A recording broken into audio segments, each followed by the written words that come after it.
Quiet on the set. Camera speed. Sound production. Roll sound. Rolling. Sound production. Take 2. Welcome to the I Remember Liking That Movie podcast. Remember those childhood movies you loved? Now, we're going to watch them again and find out if they're still as amazing as you remember. Or, your father was right. You were an idiot, and everything you watched was stupid. So buckle up, movie aficionados. Over-the-top gore? Check. Over-embellished action? Check. Gratuitous nudity? Double check. Storylines so absurd you could drive a semi-truck through those plot holes. Oh yeah, some of those movies didn't even know what a movie plot was. And that's the way we liked it. Now, here's your hosts, Anna Santos and Jimmy Coates.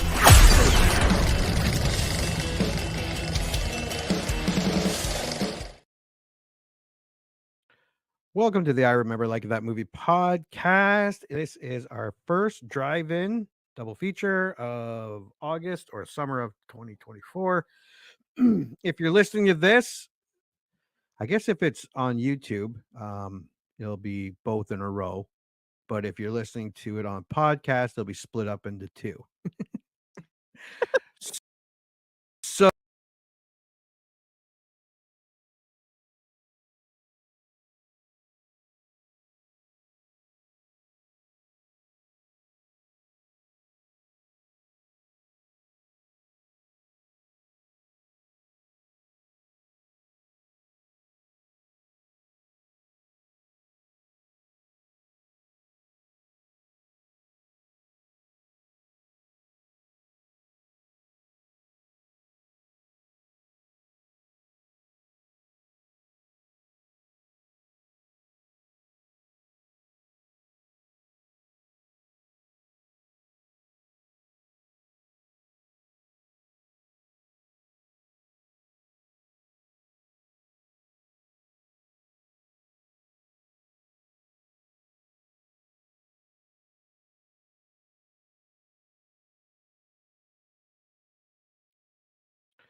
welcome to the I Remember Liking That Movie podcast. This is our first drive-in double feature of August or summer of 2024.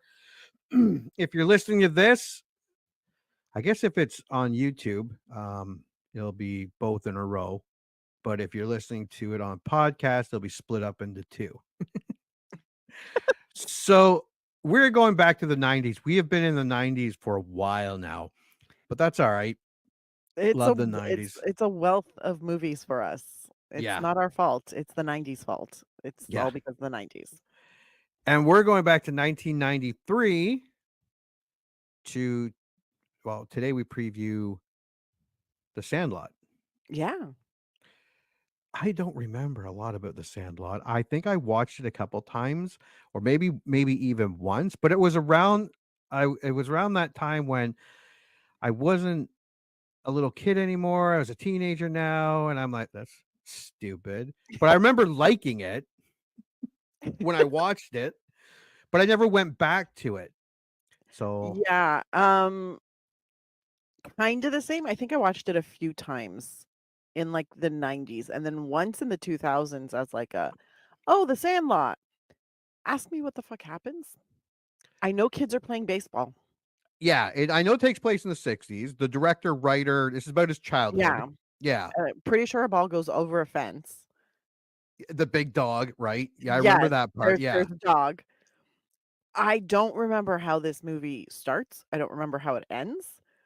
I don't remember most of like I do remember I had the biggest crush on Mike Vitar because when this came out, I was 13. He was cute. It was adorable.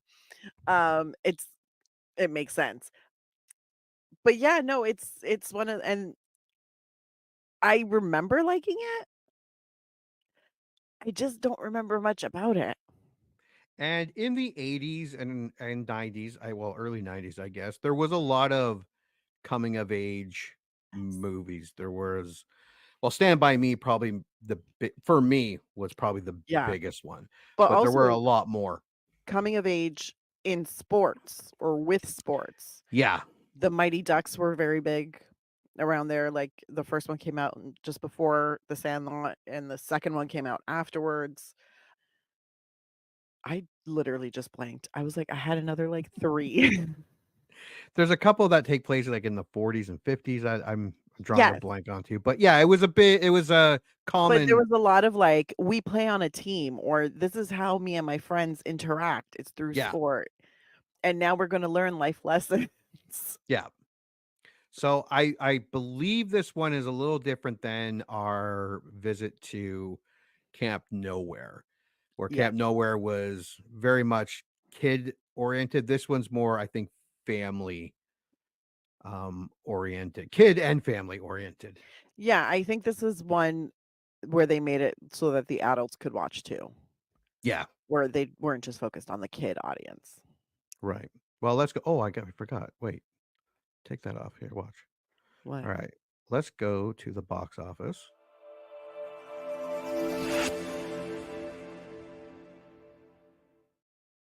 Ooh. Animation. Actually, I got a couple. And then one that was totally messed up. So we don't get to use that one. Okay. Anyway, this is the box office for The Sandlot. I had a budget of 7 million. It had a domestic total of 32.9 and then an international of 1.3. So it made about 34.3 million Yeah, that dollars. makes sense.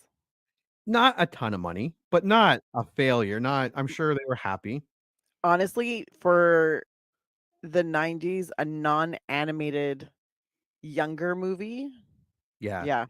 Like this was This is also the impressive. decade of Aladdin and The Little Yeah. Mermaid and Beauty and the Beast. And so Disney it was had a huge. like chokehold. Disney Animation had a chokehold Yeah. on the market for movies. So Now,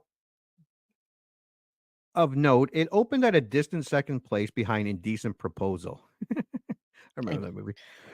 While staying in second place the following weekend, it was able to remain in the top 10 for 6 weeks. And although it only made 32 million in theaters, well above its budget, its VHS and DVD sales are estimated to be over 76 million.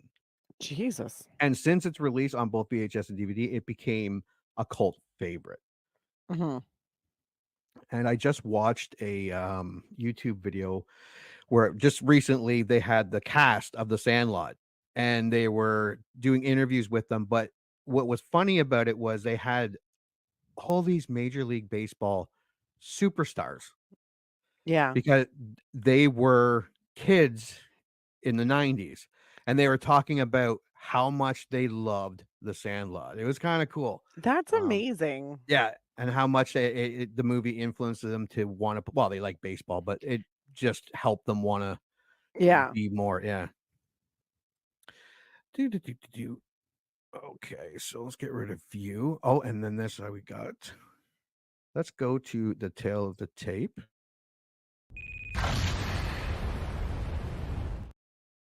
Ooh.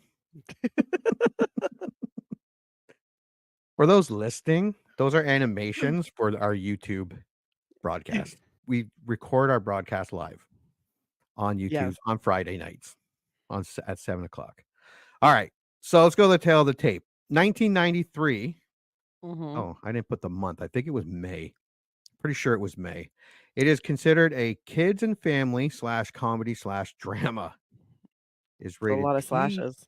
Yeah, rated PG and comes in at 1 hour and 41 minutes. Respectable length. Also, it came out in April of 1993.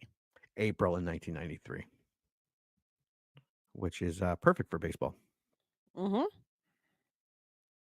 All right, taglines. The adventure of a lifetime, the summer of their dreams, the dog of their nightmares. I mean, not bad. Feels like a good summary. No uniforms, no problem, no girls, no problem, no ball, big problem. That's cute. It aims younger, though. Yes. They're more than a team. They're the best buddies in the entire history of the world. No, that's stupid. Yeah, I didn't like that one either. A piece of paradise, a half block wide, and a whole summer long. Feels clunky. That was it. The first two were pretty good. Yeah. Synopsis. When Scotty Smalls, Thomas Gurry, moves to a new neighborhood, he manages to make friends with a group of kids who play baseball at the Sandlot. Together, they go on a series of funny and touching adventures. The boys run into trouble when Smalls borrows a ball from his stepdad that gets hit over the fence. And thus, that is the dog, if I remember correctly. Mm-hmm. Actually, the kid on the left here, the bigger kid, Yeah. yeah, I won't be politically correct, the fat kid, he looks almost the exact same. He does. Although, didn't he lose a bunch of weight recently? Oh yeah, I just meant his face and his hair No, his look face is identical. identical. Yeah. It's creepy, actually. Like you would not be like he was what, 12 there? 13, 14 Probably, maybe? yeah. Yeah. 93. But So yeah, he's his face looks exactly the same. yeah. And here is the poster reveal. For those listening, it's the Sandlot on up top.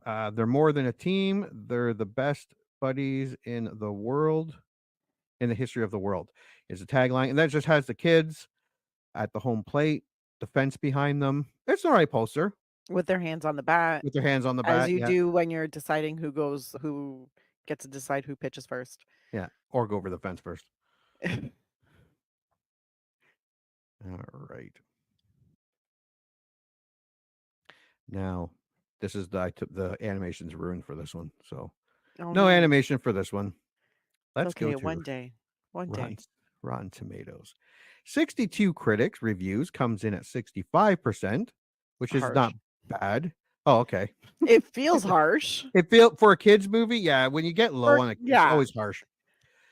250,000 plus audience comes in at 89%. So this is definitely a fan. That's impressive. Yeah, that's a fan for that many people. Yeah, Yeah. that just tells you that's where $76 million came from. Oh, 100%. Yeah, everyone, kids must have loved this movie. Critic consensus: it may be shamelessly derivative and overly nostalgic, but The Sandlot is nevertheless. Oh, come on. Oh. All right, I'll start this one over. It may be shamelessly derivative and overly nostalgic, but The Sandlot is nevertheless a genuinely sweet and funny coming of age adventure. I have high hopes so far. So far. All right, you may start with the positive. At the very least, it serves as a reminder to always have a spare baseball handy anytime you go out to play in the park, in case it gets taken by an absurdly enormous dog over the fence.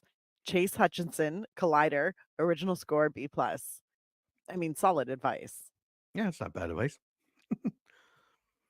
The Sandlot is a classic because so much of the film focuses on time spent off the field. It's not a movie about baseball players, it's a movie about kids who happen to play baseball. Chris, the nerd plant, Polygon, original score not available.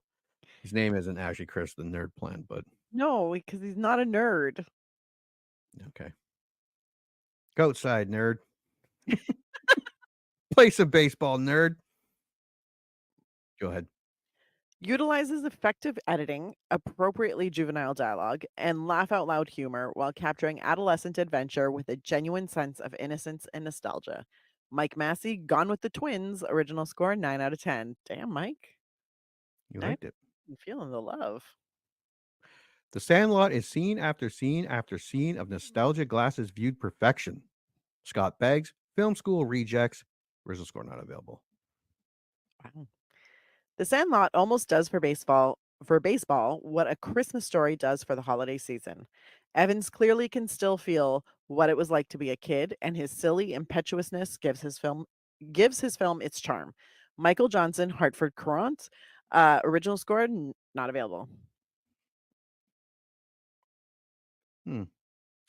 For kids of the 1990s, there is no greater baseball movie than this coming of age tale about a lonely fifth grader who makes lifelong friends by playing neighborhood baseball games.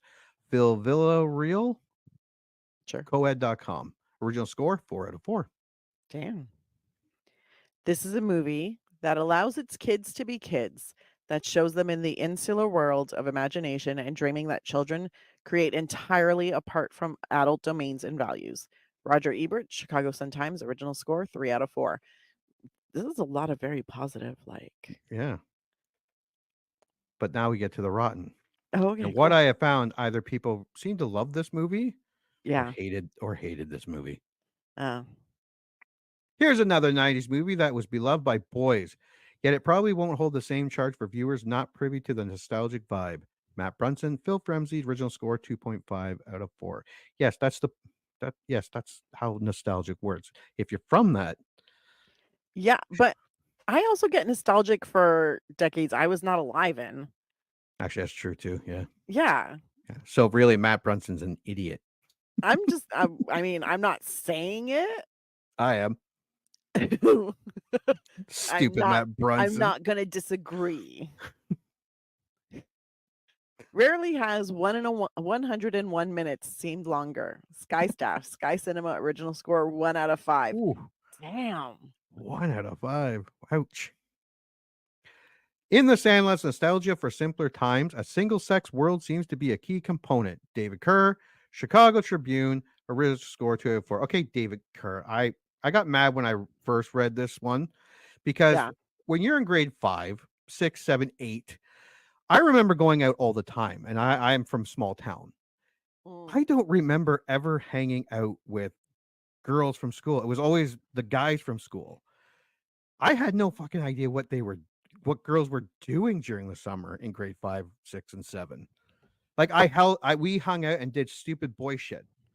We hung out with the guys, but we were also playing baseball, playing soccer, like running around and like hanging out, just hanging out. So I'm like, we did have, but I did spend most of my time with the girls. Yes, if we went to like a community thing or where there was like at the baseball diamond, yes, there Yeah. was interaction. But I mean like just on your No, I went over to my friend's house and we hung exactly. out, just me and Yeah. her.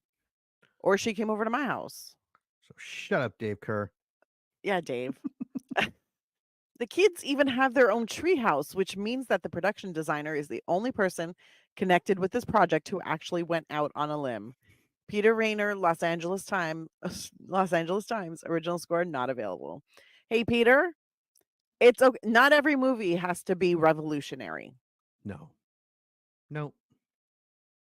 You feel as if you're being smothered in cotton candy by a director obsessed with the infantility and who cannot bear to face the reality of childhood. Stephen Hunter, Baltimore Sun, original score 2 out of 4.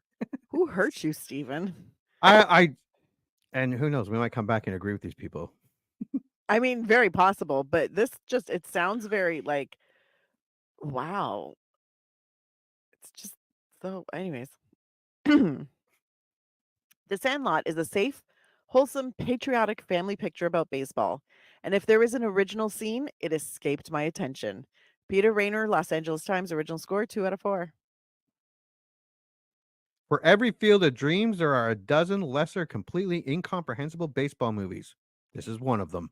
Emma Cochran, Empire Magazine, original score 2 out of 5. As much as I don't agree with them, because I remember liking this movie, and I think they're just being I Just- remember liking this just movie mean, too. but they're funny reviews. I will Very give well them that. written, yeah. It's messages of anti-bullying, befriending losers, and pretending the fat kid stuffing ho-hos into his mouth doesn't make you sick are as timeless as they are trite. Walter Chow, Film Freak Central, original score 1 out of 4. Wow. This isn't even IMDb. These are actual Um, critics. Look, I'm not going to talk about nobody stuffing ho-hos into their mouth. Okay, that's just it's not my jam. I don't care what you stuff into your mouth. That's your business. But why you gotta call them out like that? Why you gotta do that? All right, let's go to IMDb. The voice of reason. 104,000 plus user ratings, comes in at 7.8. So That's kind pretty of high. yeah. Yeah, because there's a lot of dicks on IMDb. Really, there are. There are. They're funny, but they're dicks. You may start. Okay. Deserves its status as a cult classic. 10 out of 10. Tiffany says stay in your lane. Thanks, Tiffany. I grew up with gorgeous summers and this movie. 9 out of 10. Stefan Decker. Stefan. Stefan. Makes me want to beat him up.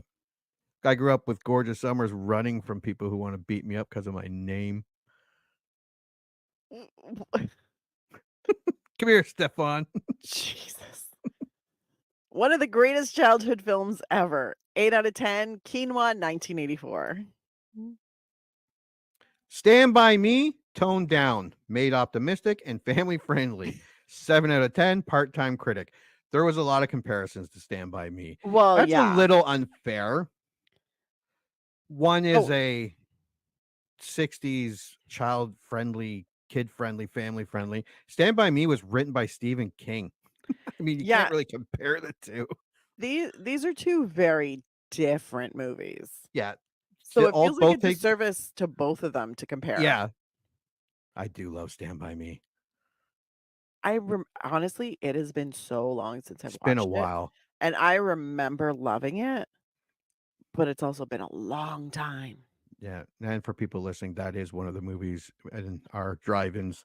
I think it's not for a few yet, but sometime in August here. Did I read that or did you read that? I think you read that. I did, Yeah. yes. Okay. Sorry. For baseball fans and dog lovers of all ages, 6 out of 10. D-Day, 65. If you think The Sandlot is good, go watch the far superior Stand By Me. 5 out of 10. P. James, 10. Different movies. Yeah.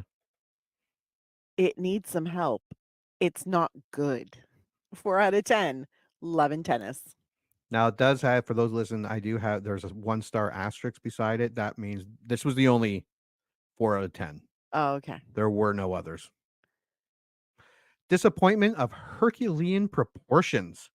3 out of 10. Live and Let Live. Great if you are the intended audience. 2 out of 10. Rebel Jen. And at least Jen gets it. 2 was because there was only 2 to choose from. There was only 2 there. Usually there's at least 15 to 100. Wow. And again, there was only 2 to choose from. Am I missing something? 1 out of 10. W. Steinhauer. He's German, so yeah, wasn't. Yeah, you're missing something. Yeah, one of the characters was probably Jewish. Gave it 1 star. Germans. Dude! Steinhauer. Just because someone's German doesn't automatically make them a Nazi. That's kind of true, I guess. Sorry, Germans. All right. How do I get this off? Okay. We looked at reviews. We went through the tail of the tape. We took a look at the box office. Let us watch. Sorry, I had to turn the thing down. Let us watch a trailer for The Sandlot, and then let's make our prediction. I'm ready. I want you to make some friends. Why is that not? I don't know. Okay, give me 1 second here. I got time.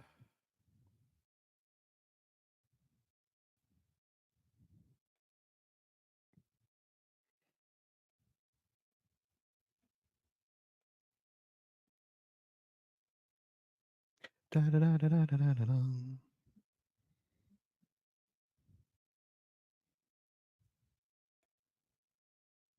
I want you to make some friends this summer. Meet Scotty Smalls.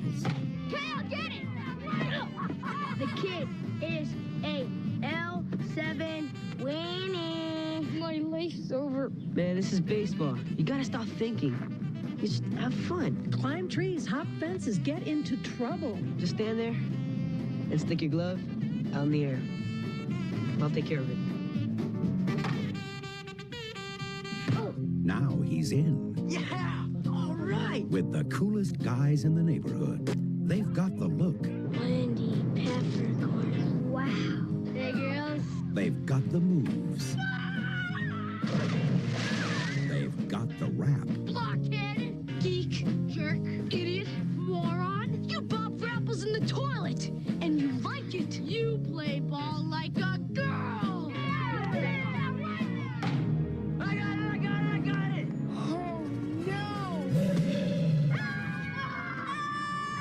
something else has got their ball. That wasn't my ball! Dad's father gave it to him. Babe Ruth signed that ball. Babe Ruth! We gotta get that ball back. Got any bright ideas? Initiate retrieval section number 1. Power connect. Come on, help me, it's heavy. Now. Fire! We gotta fly!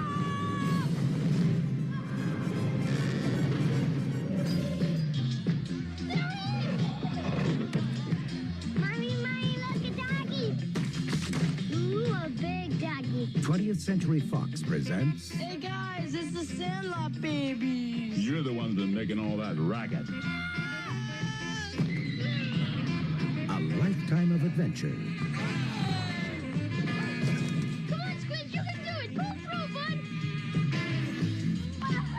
You little pervert.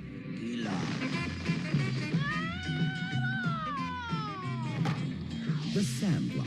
A little piece of paradise, a half a block wide and a whole season long. Scotty, have you made any friends yet? Oh, I'm sorry, Mom. All right. What's your prediction? God, I hope I'm gonna like it. I think I'll like it. I think it'll be very nostalgic. And I think that's what's gonna carry me through. I also think I'm probably gonna feel like it's a little too sweet for my own liking.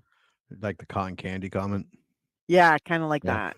Like I have a feeling it's gonna be very schmaltzy. And I'm okay with that. I like a good movie with schmaltz. So I'm cool with it.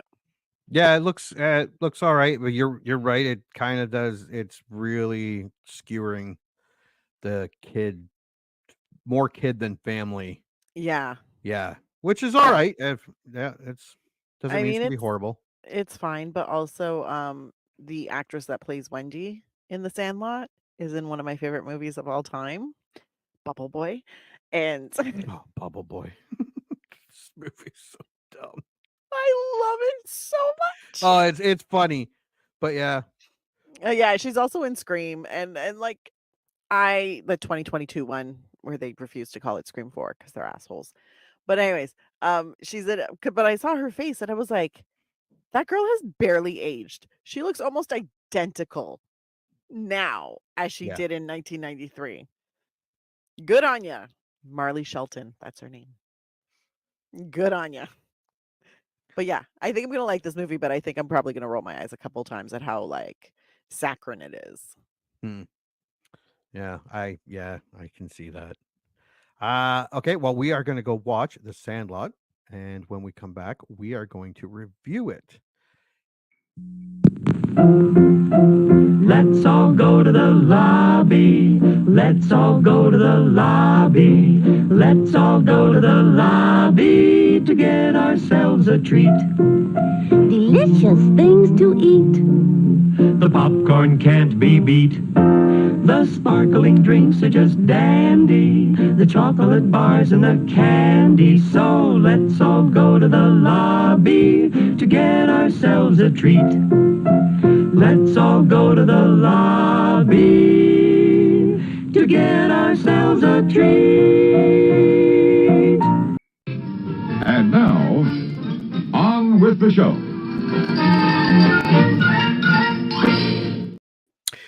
Yay! Woo! Welcome back, everyone. Did you watch 1993's The Sandlot? I did. Your initial thoughts? It is super sweet, very nostalgic, and definitely aimed. I don't know who I think it's supposed to be aimed at kids, and there's a lot of kid-friendly stuff, but it definitely feels like almost like a conversation being had with adults. Do you know what I mean? Mm-hmm. Yeah. Yeah. So, I mean, it was good. It was good. What are your thoughts? There was a lot of cotton candy in this movie. Yeah. I watched it with my kids, a Mhm. bunch of my kids, and when they laughed at a lot of the silly parts, it automatically made the movie better. Mhm. Like, especially the 6-year-old. She laughed hard during like the fake drowning and the kiss. She thought that was Yeah. hilarious. Anything to do with the beast. So I agree with a lot of the comparisons. This is not Stand By Me. But I wasn't expecting that. It was fine. It's a family movie, but it did skewer towards the silly. But that voiceover part did lend itself to the telling of a story, or like you said, the conversation with adults. Yeah. So yeah. Well, let's go over this movie. Wikipedia seemed to be very thorough with this movie. Like, it might be the most detailed movie I've seen on Wikipedia. Some Sandlot Yeah. super fan was like, "We are putting Yeah. everything in." I'm like, this is a 1993 kids movie. Yeah, this is a super fan. Yeah, that went through this because I haven't seen this much. That's impressive. Yeah. All right. So, in the late spring of 1962, fifth grader Scott Smalls moved to the San Fernando Valley, right outside of Los Angeles, with his widowed mother and recent stepfather, Bill. As school ends and summer begins, Smalls' mother encourages him to make friends, and he tries to join a group of boys to play baseball daily at the neighborhood Sandlot. Brothers Timmy and Tommy Timmons, Michael Squints Palladorus, Alan Yaya McLennan, Bertram Grover Weeks, and pitcher Kenny DeNunez, catcher Hamilton Ham Porter, and their leader, of course, and best player Benny Rodriguez. So back in the day, even in the 80s and 90s, parents would look at the clock in the kitchen, usually around sometime just after breakfast, and declare it was time for kids to get the fuck out. Seriously, rain, snow, sun, it didn't matter. And we didn't get sunscreen. Oh, no. No, not like these namby-pamby There was no panty-waist mama's sunscreen. boys. There was no packaged lunch or bottles of No. water. No. No. You were sent out into the wild and you drank from the hose. And I know it's such a cliche now because like every Gen Xer is like, we drink from the hose. Like it's a badge I remember of honor. drinking from the hose. I still drink from the hose, okay? Because when I'm outside and I'm cleaning something, Hey, it's I'm a not gonna lot lie, right? easier. We were out kind of doing that with the kids, and they were like, "Oh, I'm thirsty. It's hot. It's hot. I'm here. Well, there's the hose." I was using the Yeah. hose, and they looked at me like, "Are you out of your mind?" Well, because everything's fucking filtered now, and you're like, it's fine. Just Yeah. drink it. Yeah, it tastes a little off, but It tastes different, tastes but different. it's still fine. It's because it's going through a rubber hose. But anyways, that's not the point.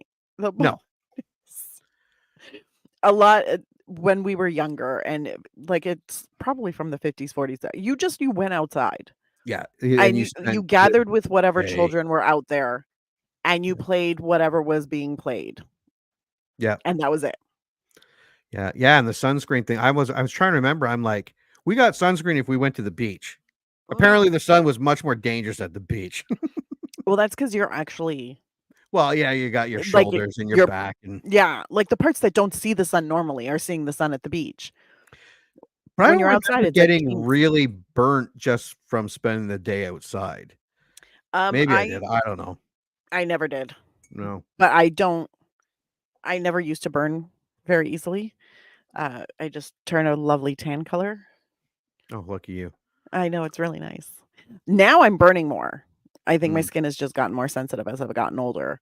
But I'm also a definite sunscreen user, FYI. I've become that person. Yep. Not me, man. I laugh Not basic you. cancer. Till I get it, I'm gonna cry. And then like Smalls tries to get his stepdad to teach him how to catch. In the 60s, that kid was lucky. The father even knew his name. Like dad was progressive, making eye contact with talking to him while, and he's not even beating him. That was his stepfather, which was hilarious with the dad, Bill dad. Yeah. Also, Yeah. it was Dennis Whoever Leary. And I you was like, are. I forgot that he was in this movie. I was like, oh, hey, Dennis, how you doing? I forgot. I saw in the preview when we watched that. I forgot Yeah. Karen Allen was the mom. Yeah. Which, She was- let me tell you, I was sitting there going, you're kind of a shitty mom. Like your husband is did nothing to bond with your son. No. At all. And No. you're just all like, let's all live in a house together. It'll be great. Ask him to teach you to play catch. Poor kid's never fucking thrown a ball, never caught a ball. Nothing. I was like, you were failing as a mother. Do you not know how to throw a ball? You can't do that with your kid. Well, it's a Anyways, different time, I think. my mother threw balls with me. Okay, we You played weren't in catch the all the s- time. you were in the 60s and you're an immigrant, so it's weird. I was not the immigrant. I'm just the child of immigrants. No, I thought the dad was pretty progressive. I wish my dad was that warm and loving. Everyone Dad but was a dick.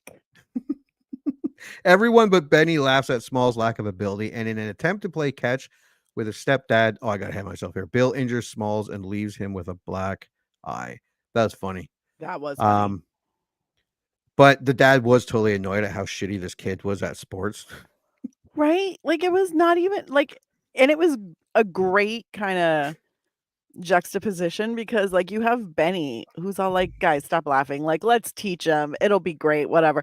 And then you Yeah. got the dad who's just like, Oh my god! I mean, you this caught the fucking ball. kid. It hit you in the eye, but you caught it.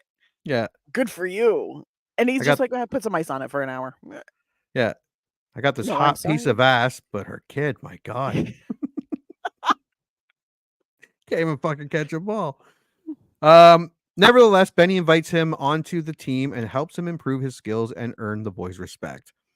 When De Nunez taunts Ham with his trademark pitch, the heater, Ham hits a home run into an adjacent backyard, and the team is dismayed. However, they stop Smalls from retrieving the ball and tell him of the Beast, a legendary fearsome English Mastiff living behind the fence. According to Squints, in 1942, Mr. Myrtle, the owner of the property, bought a young dog and it grew increasingly big and vicious until Squint's grandfather, who was chief of police at the time, presented Mr. Myrtle with a court order to keep the beast chained up. In the years since, many baseballs have gone over the fence, but every one has been claimed by the beast. This was a silly little, that story reenactment was great. yeah, the black and white and Yeah, black and white, and then there's like the dog and the sheriffs and the wording. It's like, oh god, what was that show? It was History. Drunk History.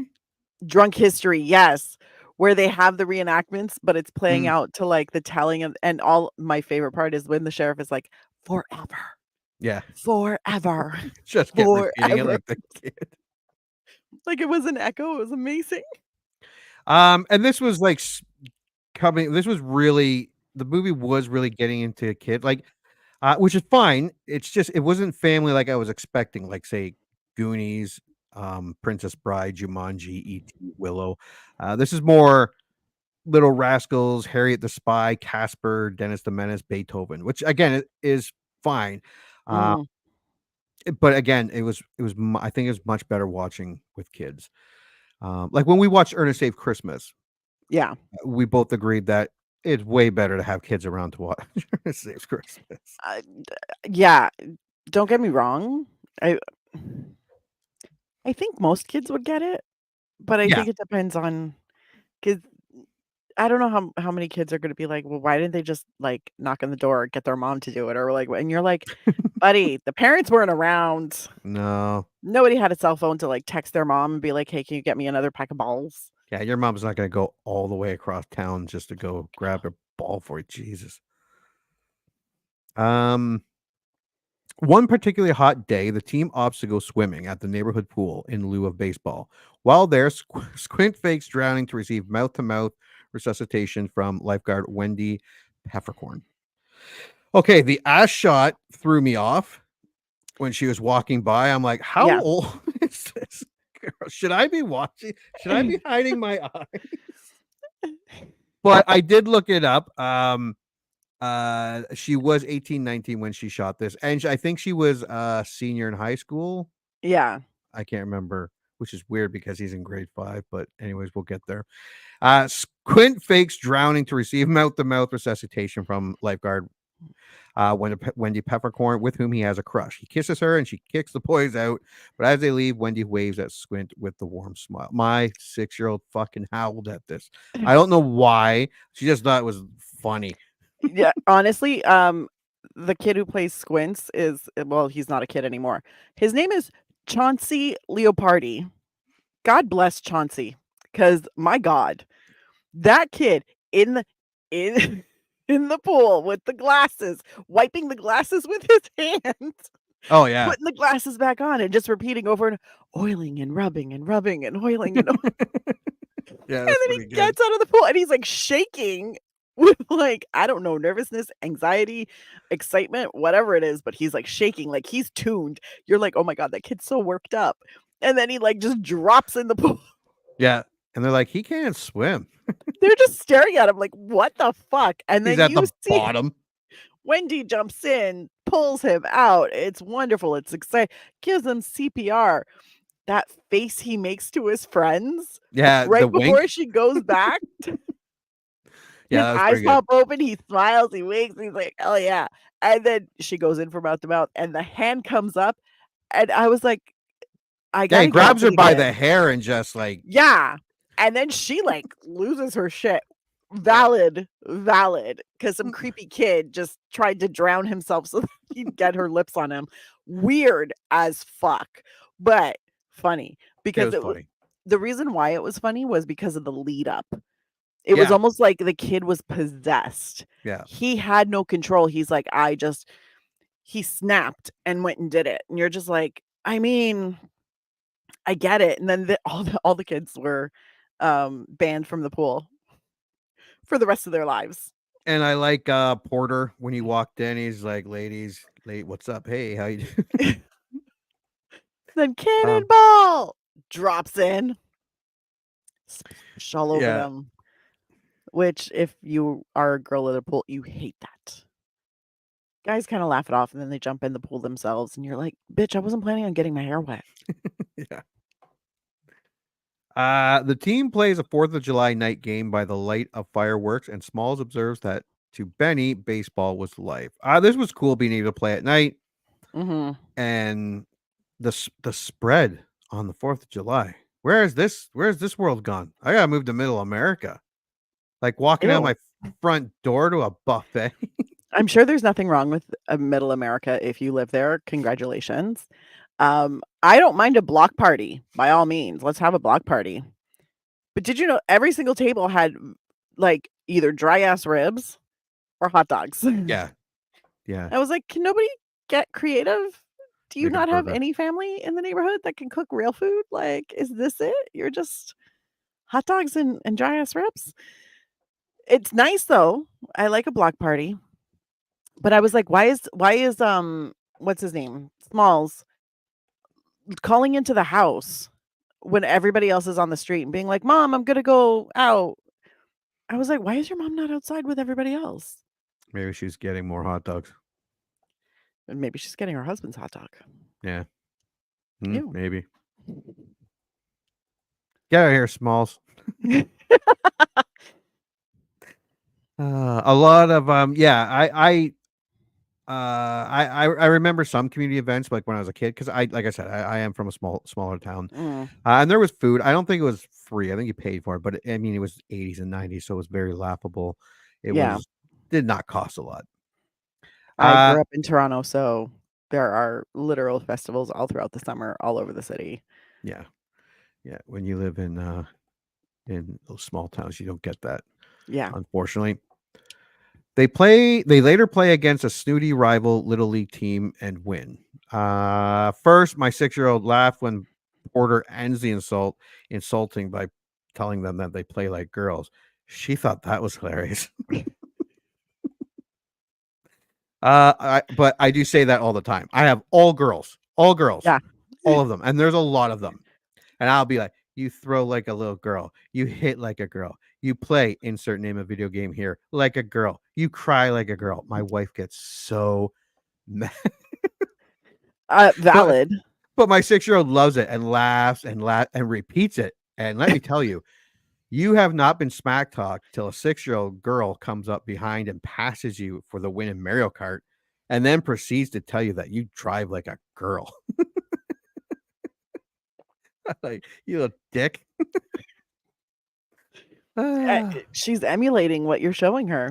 Yeah, which is awesome. Love it. I don't think she's put together like that she's a girl and saying someone plays something like a girl is an insult. Well, see, she sees the other girls getting angry at her when she says it, and Yeah. just that fact alone, She's entertained by that. yeah, she's like, ha ha ha. Which, I mean, she's just gonna grow up to be a shit disturber, which I Yes. appreciate so Yeah. much.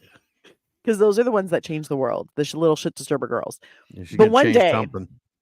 one day, it's gonna come back at you, and she's gonna be like, "Oh my god, you throw like a boy. Yeah. Yeah. Aren't you embarrassed?" I love Porter smack talking the batters. Oh my god, so good. Like, is that your sister in left field naked? And the other player's getting mad, and Porter's like, whoa, whoa, just trying to have a conversation here. His smack talk is classic. I actually made a note about that. I was like, "This is some amazing catcher Yeah. smack talk."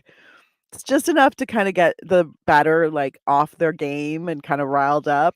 Yeah, Little because the pissed. batter calms down, and then the next pitch, he goes, "You think she'll date me?" Yeah. Like, he didn't let up, but it was No, good. and it's so casual, so, like, you could tell there's no malice in his voice. He's just like, No. I mean, she looks good.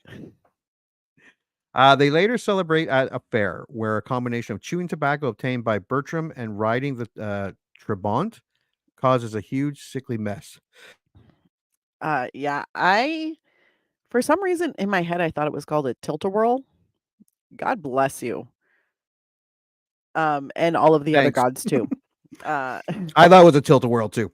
Yeah, so I was like, yeah, chewing tobacco in a tilt-a-whirl equals stupid and icky. 'Cause wow, that vomit was gross.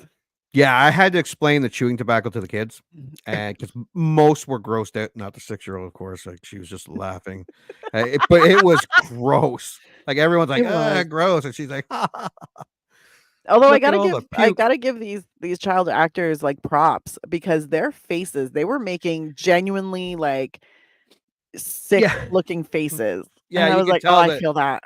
because they're chewing away and they're swallowing, Yeah.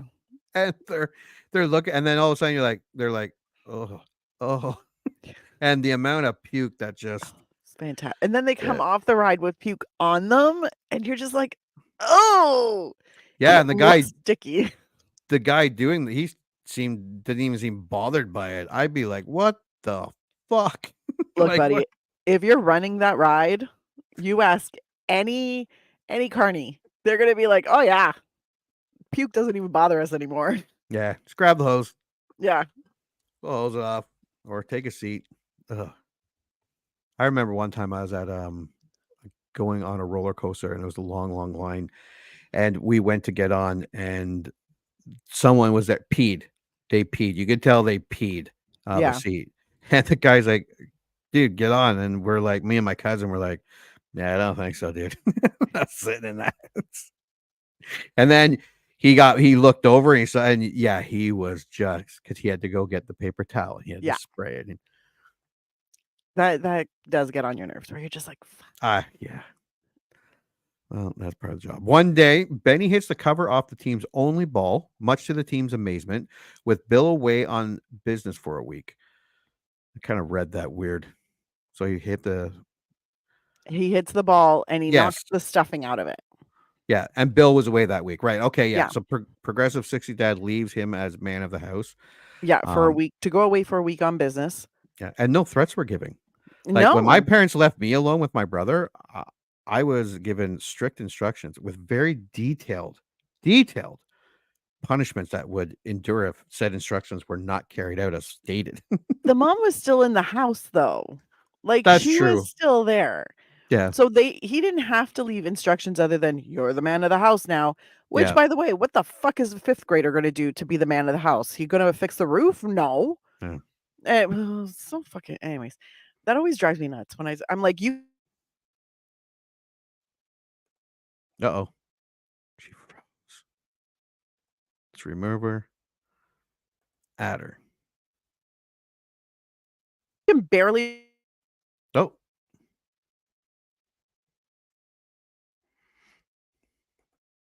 Huh. Okay. Well, let's we're waiting here till Anna comes back. Hello? Yep. There we go. You were Oh. talking and then you just went, ah. Oh yeah, all of a sudden we were buffering, and I was like, "What the fuck?" Is it? It's some technology. Yeah, no, I just knew that like there were many walls my stepfather would have put me through had I'd done something wrong. Oh, I was terrified, not of my dad. My dad was not the Of your terrifying mom? one. My Yeah. mother was terrifying. Like, she was I always say this to people, and because my mom passed when I was 24, but I actually had the conversation with her once where I was like, "You are a very intimidating person, like, you scare people." And she's like, "Why? I'm always polite." I was like, "Nobody said you were rude. You're terrifying." And she's Yeah. like, "I don't know, like, my friends Yeah, you were can be polite terrified of and my mother." terrified. Oh god, yeah. So they were like, "If anybody's gonna threaten me with violence, it's your mom." And I was like, "Well, yeah, she hits hard." You try to avoid that. Yeah, yeah. Smalls opts to keep the game going by borrowing his prized baseball autograph by Babe Ruth. By Okay, borrowing first from Bill. Sorry, from I'm gonna Bill. say that here. Um, Um, the fact that this kid didn't know who no, Babe who Ruth was. Babe Ruth was. Yeah. I was not that into baseball. Obviously, I got into it a little bit more in 1992 because the Blue Jays were having a Mhm. great season that year, and it led to them winning the World Series. I had no idea. I knew who Babe Ruth was through he's a cultural icon. Yeah. Yeah, that was a little hard to That was a little hard because I'm like, everybody knew who Babe Ruth was. Everybody.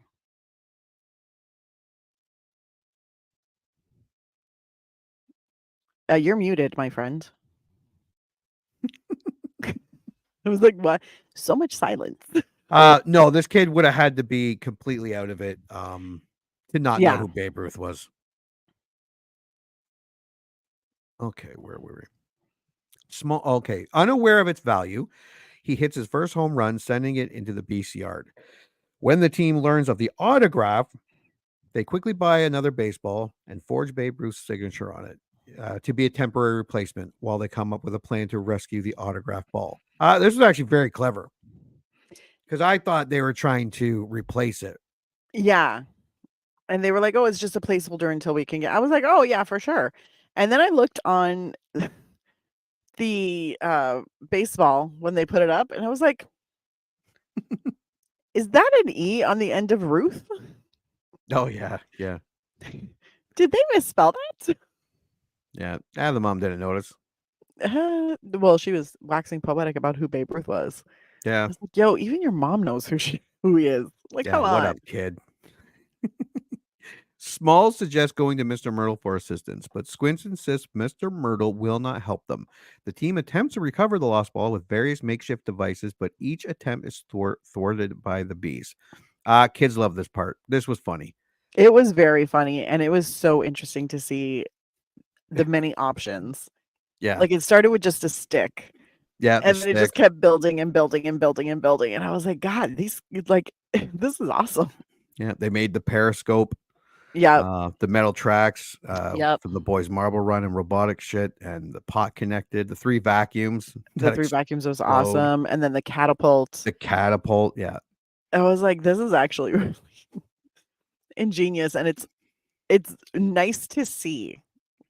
Like, just them being like having ingenuity. That's it. Yeah. Where it's Yeah. hard. Trying different things, not just giving up. Yeah.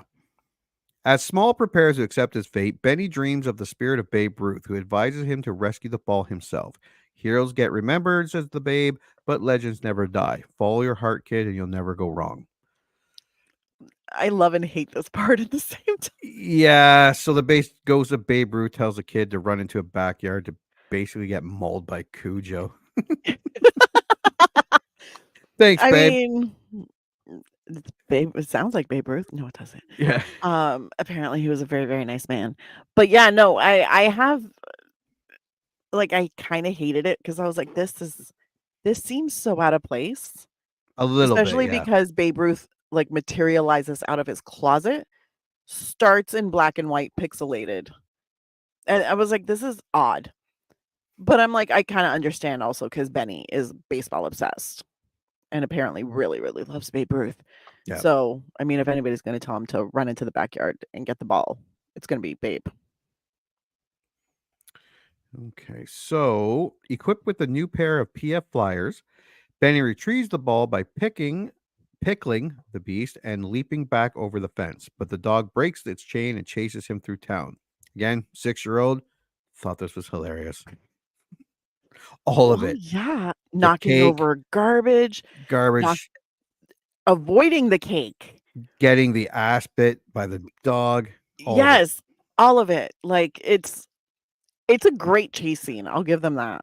Yeah. Like Benny's hopping over things and running around things. The dog's right behind him when they're going through that street festival, like jumping the Founders Day thing. Yep. Benny jumps over the cake. The dog goes under. The cake gets put on the table. The bakers relax. The guy on the stilts has been knocked over by the dog. He's wobbling and then he falls over. Hits not even the big cake. Hits the table. Big cake goes flying. And somehow it breaks apart in the air. Yeah. And falls on the two bakers. It was like, I don't know what happened while that cake was in the air, but apparently it just fell apart, turned into bits. Yeah, that was it. I noticed that. I mean, you could have just let the cake fall. Let the big cake fall. Take off the like cardboard backing to it so you don't end up like slamming that on someone's head. Yeah. But let the cake fall. Yeah. On the baker's heads. It's fine. Benny races back to Mr. Merle's yard, and the beast crashes through the fence, and it falls down on top of the dog. Smalls and Benny free the dog, who gratefully licks Smalls' face and leads them to a stash of baseballs. The two meet Mr. Meryl, who turns out to has been a baseball player and friendly rival of Babe Ruth, having lost his sight after being struck by a pitch. He kindly trades them with a chewed-up ball for one autographed by all the Murderers Row and asks them to visit every week to talk baseball. For those listening, Murderers Row was what they called the Yankees starting lineup and the first 6 at bat. Bill loves the Murderers Row ball, but still grounds Smalls for a week for taking and ruining his autograph ball. The relationship improves, and Small begins to call him Dad. The boys continue to play on the Sandlot the rest of the summer, and several subsequent summers with the Beast, whose real name is Hercules, as their mascot. As the years pass, they eventually go their separate ways. Yaya enlists in the army and later develops bungee jumping. Bertram disappears into the counterculture movement. He was a hippie. Yeah. Timmy and Tommy become wealthy upon inventing mini malls. Squints marries Wendy, has 9 kids with her, and the two run the local drugstore. Ham becomes a professional wrestler, the Great Hambino. De Nunez plays AAA baseball, but later owns a business and coaches his son's Little League team, the Heaters. And Benny earns the nickname the Jet after word spread around about his encounter with the Beast. As an adult, Smalls becomes a sports commentator and remains friends with Benny, now a player for the Los Angeles Dodgers, performing the play-by-play for the Dodgers game. Small cheers Benny on as he steals home to win the game, and they give each other the same thumbs-up sign they have shared since childhood. In Small's dugout, he owns and keeps on display the chewed-up Babe Ruth autograph ball, the Murderers Row ball, and the forged Babe Ruth ball, and some Bill's pictures of Babe Ruth, and a large picture of the Sandlot Kids from 1962. And that is our movie. Yay. Yes. I didn't know it was all 3 balls. I didn't know. I noticed the 2. Yeah. I didn't know. I noticed all 3. I was like, look at that. All it took was you stealing a prized possession that your stepfather's mother gave to him. Yeah. And destroying it and you giving him a arguably more valued baseball before he was willing to have a relationship with you. That's nice. That's real nice. The dad's a dick and the mom's a dick too. But I love the kids in this. So what is your score? My score is a rent it. And here's why. I think this is a movie that's great for a one-time viewing. I don't know if this is quite possibly a classic for the ages. I do think it is a good movie. It's a lot of fun. It's very, very nostalgic. And not just for those who grew up in the 60s, but if you grew up in the 80s and even the early 90s, before the internet, before streaming, before all of that. I don't know if this will hit with Gen Z really, like hardcore, but it is very, very nostalgic, and it kind of reminds you of your childhood. If you grew up anywhere from like the 60s to the probably mid 90s. If you grew up during that time, everything that the kids are doing is very similar to what you did. Right. So you have that kind of warm, familiar feeling. And it's fun to watch a group of friends have fun for the summer. I just didn't think it was great. Like, it wasn't something I would want to buy and put on my shelf and bring out once a year, Right. but I did enjoy watching it, and I did think there were a lot of very funny moments in it. There were some kind of gross moments, i.e. the puke or the dog slobber. Oh god. Yeah, there's a lot of slobber. They went to town on that, and it's gross. But I do think it's a very enjoyable movie, and I think it's something that families can enjoy, and even older, like, adults who wanna kinda watch something a little reminiscent of their childhood, they'll enjoy it. I think kids will enjoy the fun, kinda goofy stuff, the smack talk, the running through the streets. I think there's a lot for people to like in it. Mhm. I just don't think it's super great. So I don't think I'd wanna watch it more times than necessary. So a rent. All right, so you say rent it. All right. My score. I liked it. I enjoyed it. It looked and it looked and sometimes felt like straight to video. Those Mm. of us or you who remember going to Blockbuster will know what I mean. It wasn't bad. It just looked sometimes low budget. Which is fine. The Sandlot is not a perfect movie, but if you grew up with this film, it obviously has a special place in your heart.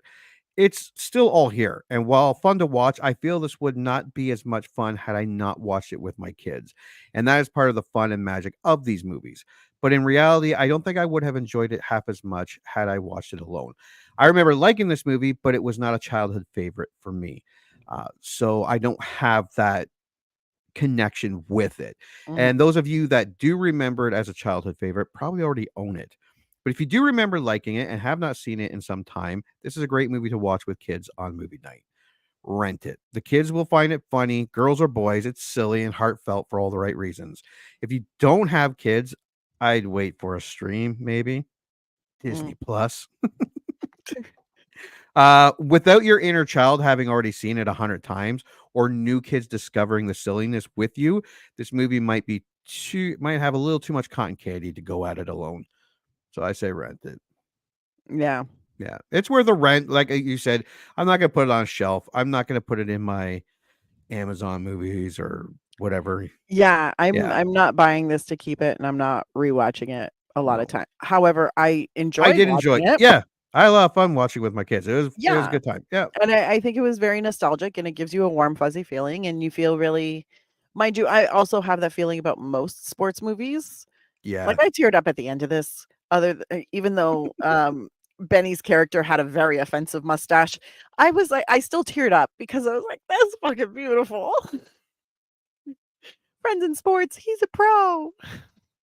Yeah. I'm ridiculous, it's fine.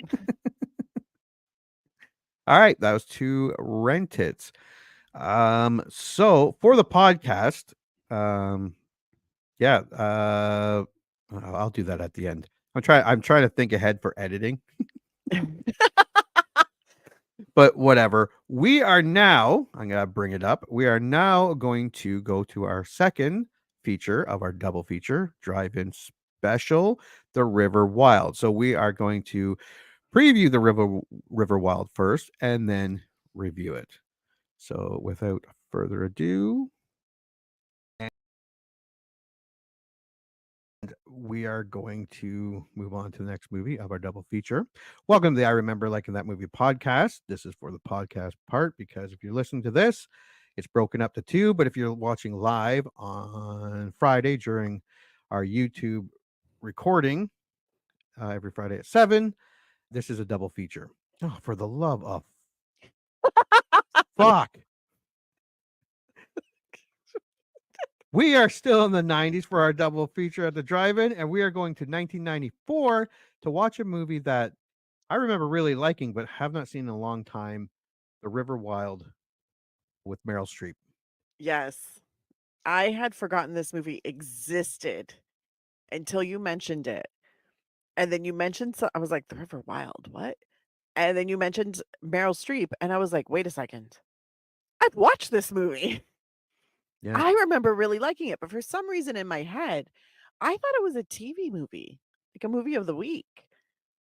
No, no, I it's didn't realize it was, like, in theaters, and I was like, "Damn," because I must have been well, it came out in '94, so I probably saw it in '96. Probably, yeah. I remember really liking it. yeah, I remember really liking it too. I remember it's pretty straightforward Mhm. action slash thriller. But yeah, I remember do liking it, and I remember Kevin Bacon. I remember John C. Riley. Someone else I can't remember.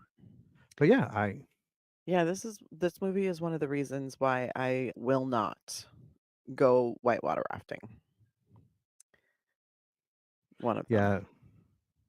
yeah, yeah. The main reason for me is it looks like a lot of work. Fuck Like it a is. lot of work. There's a lot of paddling and trying to Yeah, stay in the boat and then bouncing, and then you gotta yeah, carry your shit.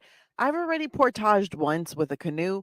It was more than enough. I don't need to do it with a fucking whitewater raft, inflatable raft thing. yeah, I don't wanna. yeah. But It doesn't anyways, look relaxing at all. some people really enjoy it. And I tell people all the time, I'll meet you wherever you dock. We'll have Yeah. a glass of wine, maybe a charcuterie board, and then you can keep whitewater rafting. I'm gonna go back to civilization. All right. Well, let's take a look at the box office.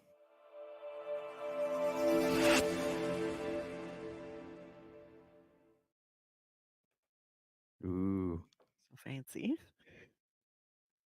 With a budget of 45 million, The River Wild had a domestic haul of 46.8 million and an international of 47.4 for a worldwide of 94.2 million. So it seems very expensive for just a river movie, but Meryl Streep, I'm sure, tossed up Well, Meryl Streep, Kevin Bacon, bacon. those are two very big names, Yeah. especially in the 90s. And it had a really good cast, and you've got to like most of this is going to be on location.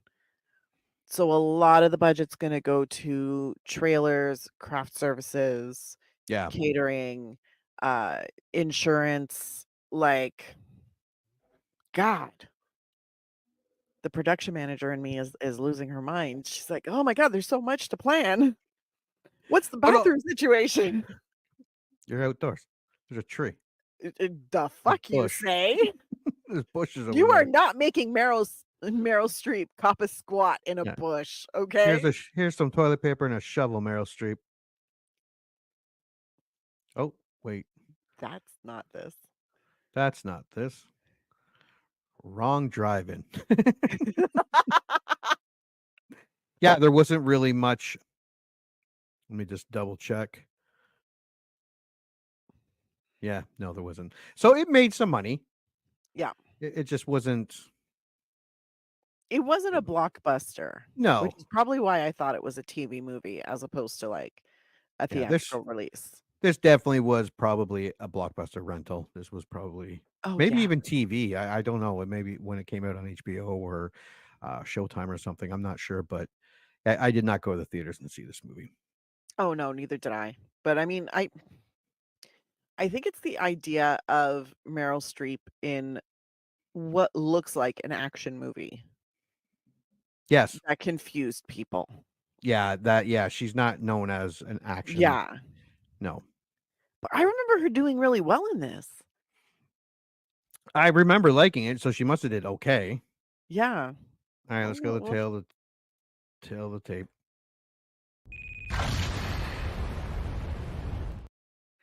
Woo! So September 30th, 1987. mhm. Oh, wait a minute, that's not right. That was 1994. My Yes. apologies. It is considered just an action, and that's what I Yeah. got from Rotten Tomatoes, but there's a bit of mystery and thriller whatever in there because of but it's rated PG-13 and comes in at an hour and 51 minutes. So there's a lot of river rafting here. Yeah. And a lot of I remember running through the forest, so I can't wait to see if that was accurate. If there was a lot of running through the forest. And it was directed by Curtis Hanson, who also did, I believe, LA Confidential, 8 Mile. Mhm. So he's a good Also, Hand director. That Rocks the Cradle. Hand That Rocks the Cradle, yep. I remember that movie Um, fucking me up. Stars Meryl Streep, Kevin Bacon, and that's it. David Strathern? Stratham, yeah, and John C. Reilly as well. Yes. I remember him being in there. Taglines: The vacation is over. It's the obvious one. Yeah, that's it. Where's this? That's well, no wonder nobody put any money into marketing this movie. Oh, do I not have a? I think when my whatchamacallit blacked out or the thing, It just it fucked up everything. it just screwed up my thing. That is all right. So, River Wild. So I will just say the synopsis. Say This is it. where I get it from. Fast-paced thriller. See, it's considered action. A fast-paced thriller in which a young family on a whitewater rafting adventure in Montana are taken hostage by a pair of dangerous fugitives. The rafting holiday, a birthday gift for the New England's couple's 10-year-old son, turns into a nightmare when two armed killers take control and try to force the mother, a proficient rafter, to use her skills to help them escape down the treacherous rapids. Mm. Yes. So, and here is the movie poster from the director of Hand That Rocks the Cradle up top. Meryl Streep, Kevin Bacon, David Strathern. Strathern? Sure. The vacation is over, and then it's a blurry picture of them on the raft with the water exploding behind them, the river wild, and then all the credit stuff at the bottom. That's the right poster. It's good. Yeah. You get the gist of it. They're on a very rapid river. All right. So let's go to Rotten Tomatoes.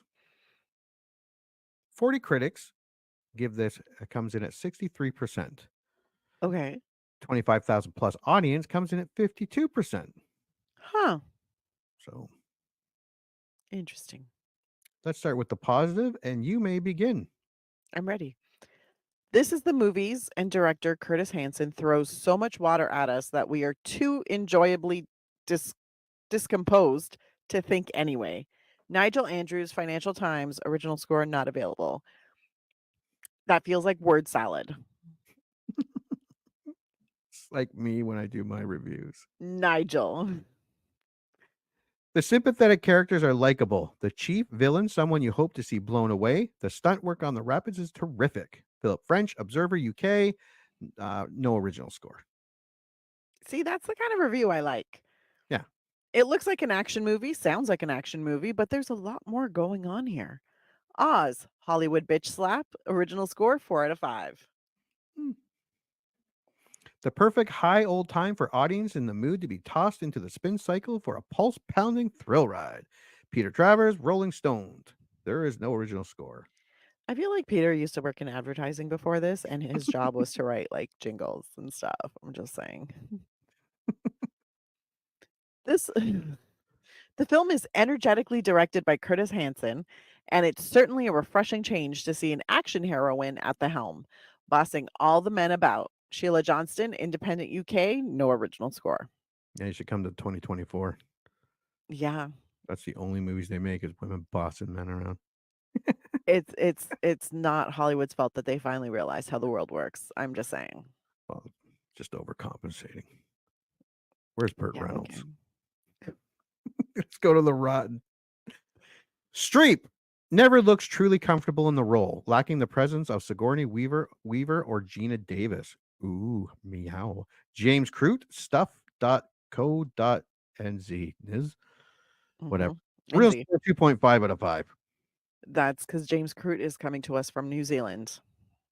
Mm. That's the website. I do understand what he's saying. Like you said, it is a different role for Meryl Streep. But Yeah. like I said, I remember liking it, so she couldn't have been that bad. It was 1994. I could be completely wrong. I remember her being really good, but I Yeah. was also not that deep in my Meryl era yet. Like when you've watched a few Meryl Streep movies, there's a certain persona that you kind of attach to her. So looking back, I can be like, this doesn't feel like a Meryl Streep project. Yeah. I have never been in a Meryl Streep era. You should be. I never want to be in a Meryl Streep era. Go get yourself in a Meryl Streep era. I'm telling you right now, everybody needs a Meryl Streep era. I only watch Meryl Streep movies if she's in a movie where there's other people attached to it. I'm not saying she can't act. She can definitely act. She's never done a movie by herself. Exactly. Ugh. That'd be funny. Honestly, she'd kill it. Wait, did I say that? That was you. Yeah. That was me. Okay. Terrible suspense movie, predictable and no action until the end. Fred Topple, About.com, original score 1 out of 5. Damn. 1 out of 5. Ouch. So mean. Streep's role is ridiculous, and the scenes depicting her marital crisis play like a hokey prelude to the inevitable reconciliation. Spoiler alert, Stephen Farber, movie line, no original score. So, Isn't that always what happens though in these movies? pretty Like the much. couple's fighting, and by the yeah, end, you it's know they're never- going to get back together. So, I mean, why are you mad about it? That's what it is. Anyways, constructed from so many ideas, characters, and situations recycled from other movies that all the way down the river, I kept thinking, been there, done that. Roger Ebert, Chicago Sun-Times, original score 2 out of 4. Okay, Roger, look, I'm not trying to tell you how to do your job, but I don't know if you've watched many movies. They're basically just all regurgitations of stuff that's already been done. I was gonna say, how many river rafting movies have you seen? Actually, aren't there a few? There's quite a. In the 80s, there were quite a few, and the 90s, I guess. But in the 80s, I know there were quite a few. Kevin Bacon was in a couple more, other than this one. Kevin Bacon's been in everything. Up the creek, and then he was in one where he takes those kids out and almost gets them all killed on a river. I don't know what they're called. What it was called. I'm totally looking up river rafting movies. Whitewater Summer, is that the one that had the kids? Could be. Yep. There was also The River Runner, River Wild, White Mile. That was from 1994 as well. Alan Alda's in that one. River Wild was 2023. Never mind on that one. That's a remake of this. Same writer that did this one. Yeah. Interesting. Have I watched that one? I may have. Anyways, this is 87 was Whitewater Summer. The things I'm looking up. Anyways, go on. IMDb. 51,000 user ratings, comes in at 6.5. Okay. You may start. A Family's Wild Ride Down the River, 10 out of 10. Floating Opera 7. Exciting and fun. Well worth watching. 9 out of 10. Black 2319-1. Underrated action thriller. 8 out of 10. Neil 476. Deliverance meets Hand That Rocks a Cradle. 7 out of 10. Lee Eisenberg. Lee, I don't think you understand or Deliverance. I mean, sure, there's a river in it, but I was gonna say maybe because there's a river that they ride in a raft, and then he's like, of course. I don't think Kevin Bacon's asking anyone to squeal like a pig. Or saying that someone has a real purty mouth. I don't think he says the pretty mouth thing. But I don't think I ever want to watch. I've seen Deliverance. I don't think I want to watch it again. It's one of those ones where good to watch once, but maybe not. Actually, it could be funny. Like I've watched it, but I also feel like I'm actively blocking it from my mind. Probably for a reason. Yeah. Not the most exciting movie due to its restrained concept and settings, but a well-made movie nevertheless. 6 out of 10. Boba Fett, 1138. So much better if Streep were not in it. 5 out of 10. Blue Max -4. He's just saying the quiet part out loud. Not even the esteemable Meryl Streep can save this waterlogged thriller. 4 out of 10. Smack. This one, there's only two to choose from. Yeah, so one because of Meryl Streep, and one Meryl Streep can't even save it. Damn. Be prepared to shake your head at the stupidity. So just sit back and enjoy the scenery. 3 out of 10, beach rocks. So honest. Dreadful waste of fine scenery and a fine actor. 2 out of 10, Benny Zed. I would probably guess they're talking about Meryl Streep. Yeah. I ranked this a 1. I'd have given it a 2 if the dog had got shot in the face. 1 out of 10, Francis H. Hooks. Ooh, there was only That was 2 to choose from, and I chose this one. Oh, Jimmy. All right. All right, so we have taken a look at the box office, the tagline, synopsis, and even the reviews. So let's take a look at. Oh, I got to bring it up. The trailer for River Wild, and then make our predictions. Yar.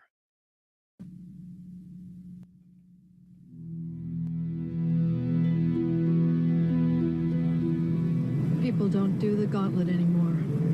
Have you ever done it? Oh, yeah. Listen, I ran the gauntlet once when I was 18 and completely insane. But I was with 2 other guides, experienced guides, and we were just lucky. But there were 2 other people that summer who did not get so lucky. One guy got killed, and the other is paralyzed for life. But don't worry, we're going to hit some 3s and 4 pluses. You're going to scream your guts out. You'll love it. We are going to risk death a number of times on this trip.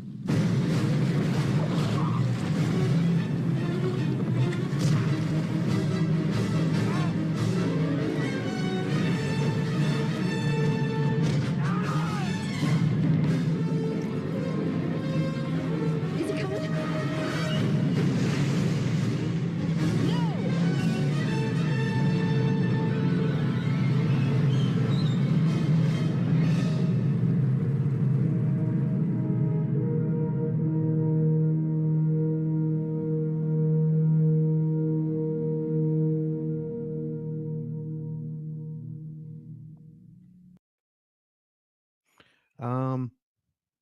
I understand why this movie didn't make any money, if that's how they were promoting it.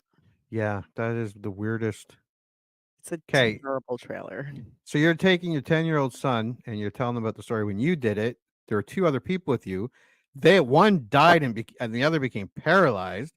No, that's not the story. The story is she had 2 very, very experienced guides with her when Yes. she did it, but 2 other people that summer. One died, Oh, one's okay. paralyzed for the rest of his life. So 2 other people tried it, and one's dead. And don't worry, Yeah. we're gonna cheat death a couple times on this trip. We're gonna meet death a couple times. And you're Who gonna be the fuck screaming. talks to a kid like that? I would have been screaming once she told me that fucking story. What the fuck? I don't want to go. But like, you see the story and it's beautiful scenery. I also see where part of the money went because the cinematography looks amazing. Yeah. So I'm like, great. But I'm sitting there going, you're not giving me anything other than you telling this story about those 2 sad people who died. Yeah. Or And I don't one died, one's paralyzed. That's what I got out of that trailer. That was a shit trailer. I That mean, was the so other shit. part where it's all cut with them fighting and going over the Yeah. rapids, that was fine. But that beginning, but who came up with that idea? And the music was so Yeah. like 1970s sci-fi fight scene, you Oh. know? What's your prediction? Well, if we're going off the trailer, I don't think I'm gonna like it. However, if we're going off of my memory, I think I'm gonna like it. Yeah, if we're going after the last 30 seconds of the trailer, it looks good. Looks like just Yeah. a standard thriller. You know what's gonna happen. You know what's happening. But as long as it's exciting and looks good, yeah. Yeah, I hope I still like it. I hope I still like it too. Like, I Yeah. love Meryl Streep, and I remember her being good because I think she's like, her job is not a guide, if I'm correct, like a rafting guide. I don't think that's her, like, full-time job, like, what she does. I think she's, I don't know, some kinda office jockey. So it makes sense that she's kind of out of place. Okay, I can't wait to watch it because then I'm kind of curious now. All right. Me too. All right. Well, we're going to go watch The River Wild. And when we come back, we are going to watch review our second feature of our drive-in special. Yay. Woo. All right. Yeah, that was horrible. That was terrible. Now I understand why nobody went to watch it. Yeah, that's a bad trailer. Horrible, That horrible, was horrible. one of the shittiest trailers I've ever seen in my life. Let's all go to the lobby. Let's all go to the lobby. Let's all go to the lobby to get ourselves a treat. Delicious things to eat. The popcorn can't be beat. The sparkling drinks are just dandy. The chocolate bars and the candy. So let's all go to the lobby to get ourselves a treat. Let's all go to the lobby to get ourselves a treat. And now, on with the show.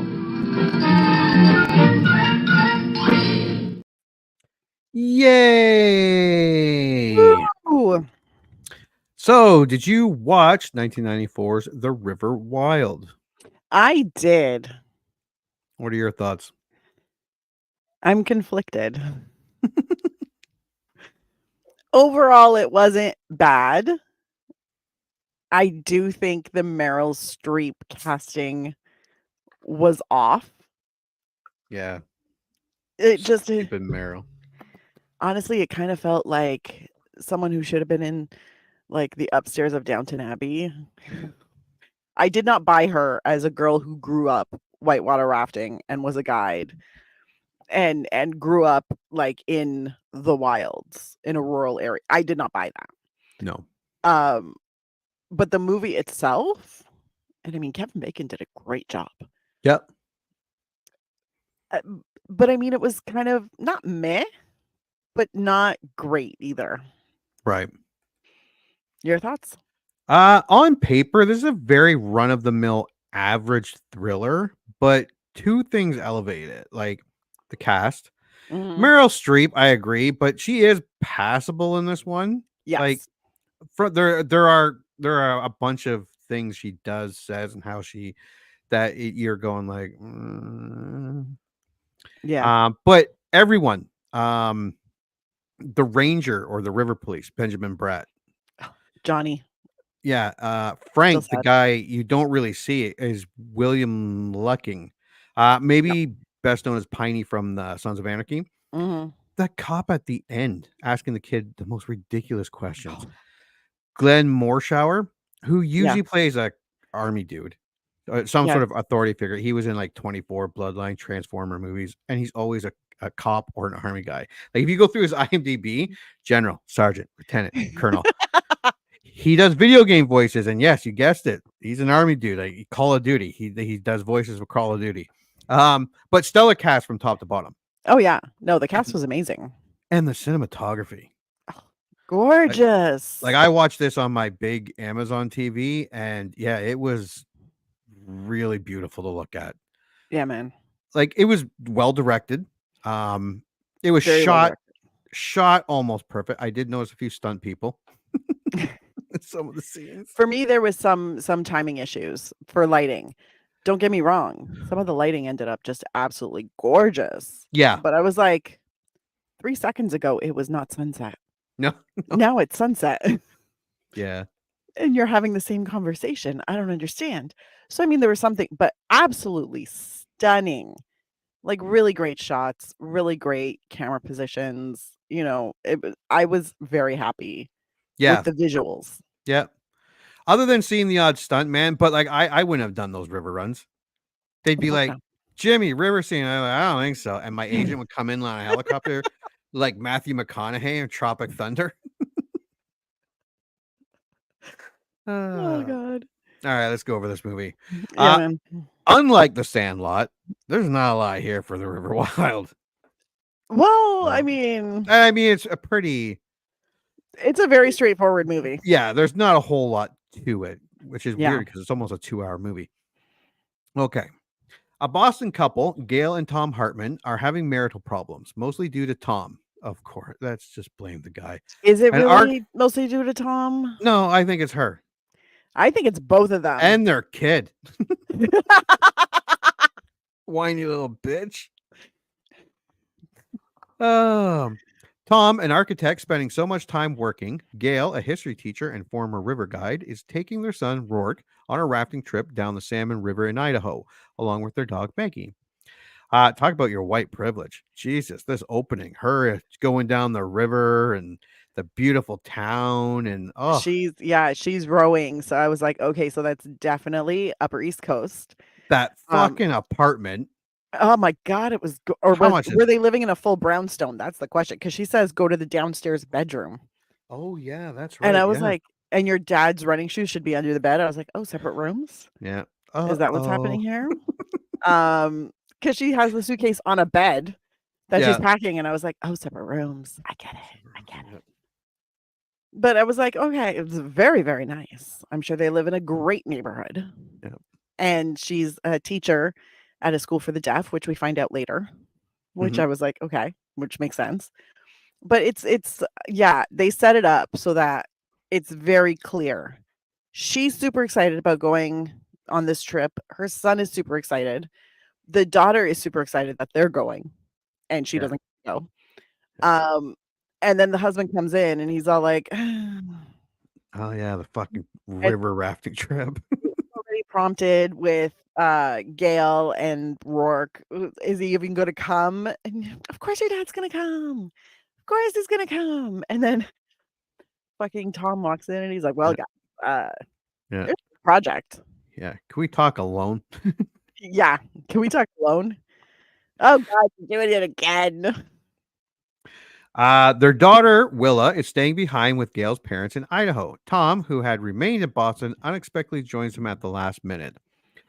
Yeah, this is what I'm talking about. Private charter for her and the kids. The dad shows up, took 3 planes to get there. Yeah, one of those was a private charter. Typical white woman. Wants all the benefits, cries foul when she sees how the sausages are made. Well, he has to work to provide. Like, that's a pretty... He can take a fucking vacation. Now, where I fault her with this is I don't think she communicates in a constructive way. No. But she does get kind of pouty and is all like, can you just be present? And he's like, do you like the private planes? Yeah. Yeah. You don't seem to mind getting in the hot tub with me when we're... Yeah. Yeah, because like she's a school teacher. I don't know how much her salary pays, but not for that. I mean, it depends on what school she's teaching in. If it's not a private school, she's charters. making a little more. Oh, maybe I should make it, but yeah, but is it? Yeah, and no, it's a hard luck life.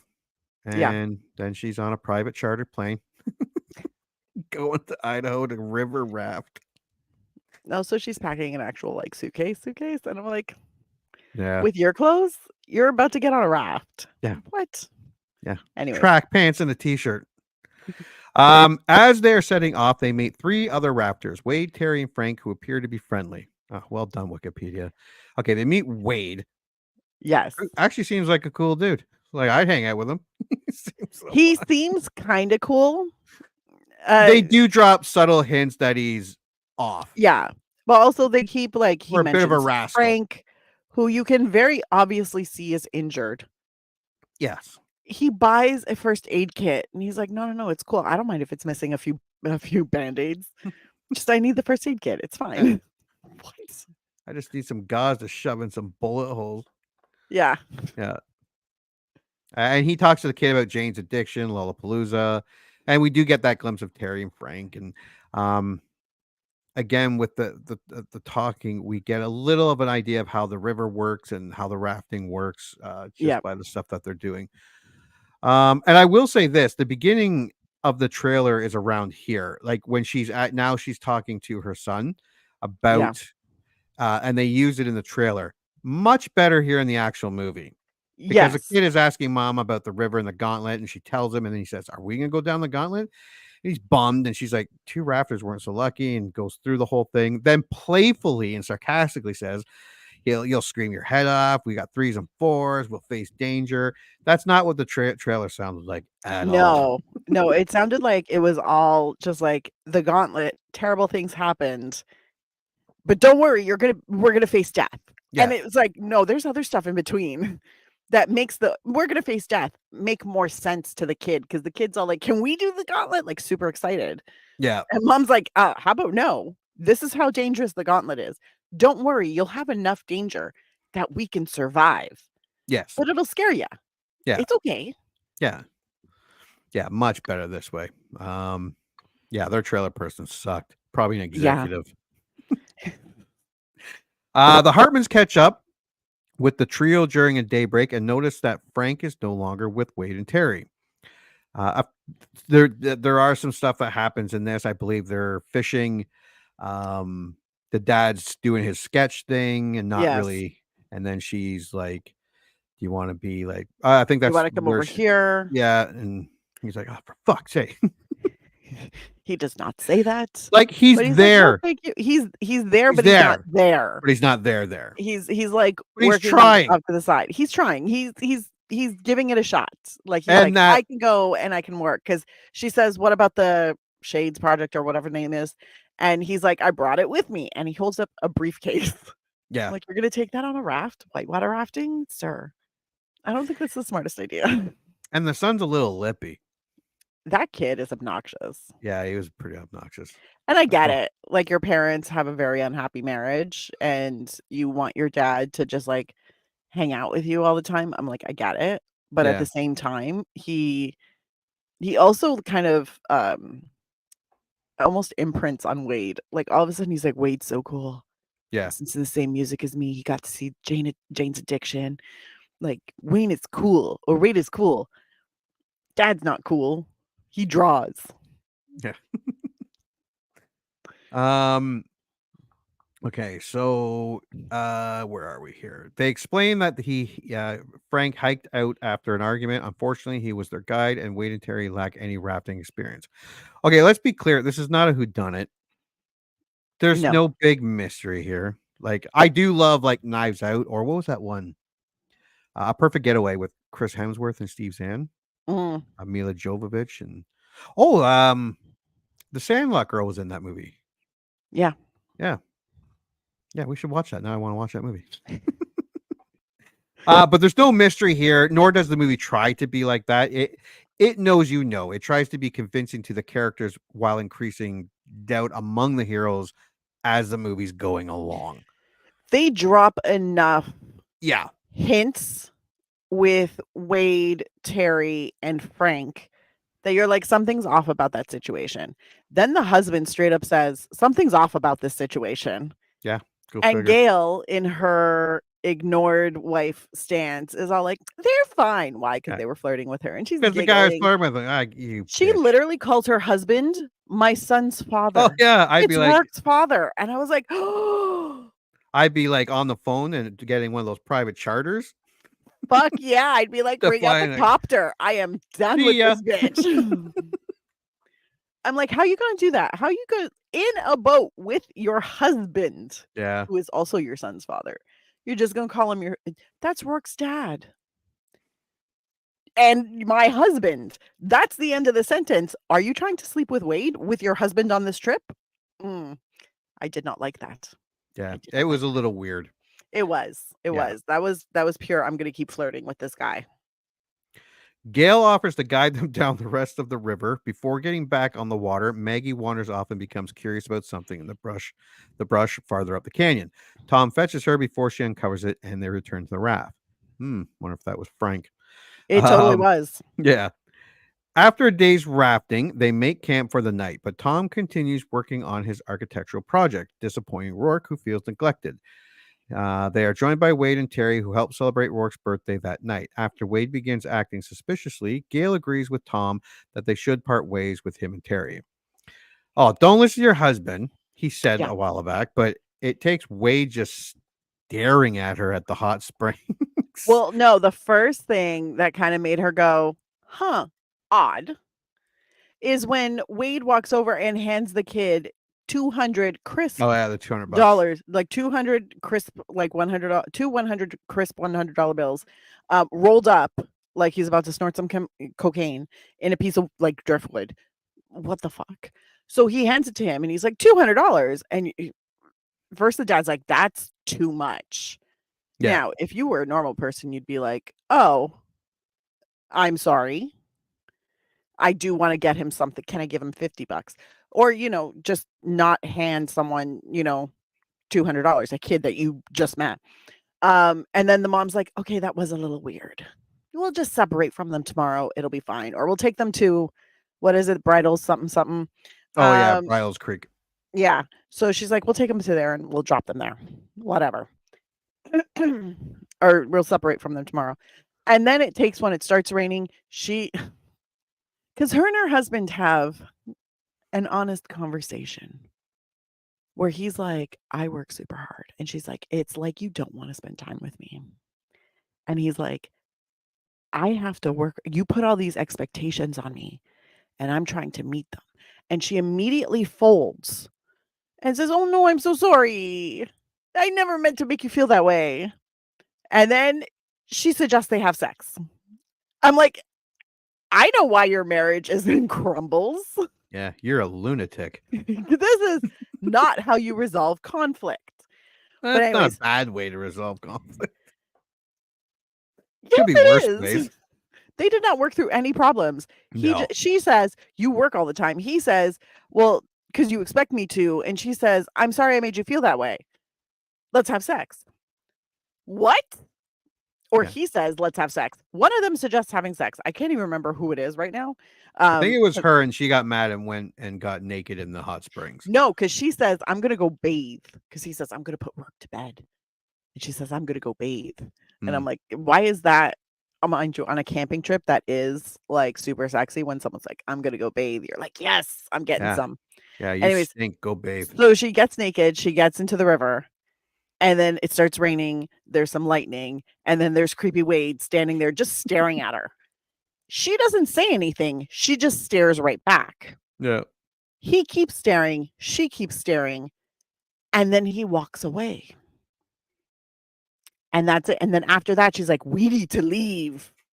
It's like, what the fuck? Yeah. Way to rush that. Because you were all giggling at him like 20 minutes ago. Yeah.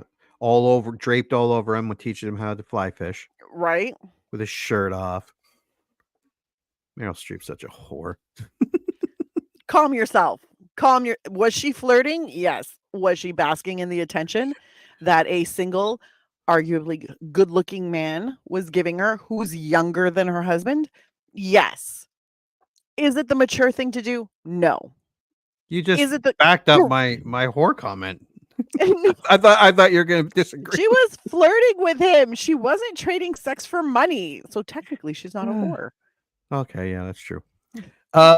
Their plans are upended when Wade and Terry shove off first with Rourke aboard their raft. Wade, showing off to Rourke, reveals they have a gun. During a rest stop, Gail and Tom attempt to take off with Rourke before Wade and Terry notice. That fails, and Wade pulls a gun on Tom. As they struggle, Maggie runs off into the bushes because this is after Wade smacks Tom around and then says he's going to shoot one of them, and he's going to shoot Tom or the dog. He says the dog, and the dog takes off. That's because they yell at it to run. Yeah, Rourke like runs in front of the dog and like makes the dog run. But also Rourke was a little bitch because you're getting into the boat with the two people who don't know how to fucking raft rather than your mother who's the guide. Why? Because they made you give back the $200 that the perfect stranger. This kid was not taught stranger danger. Okay? No. When a man you just met hands you $200, you don't get into a raft with him. If you do the math, I think this kid's a millennial.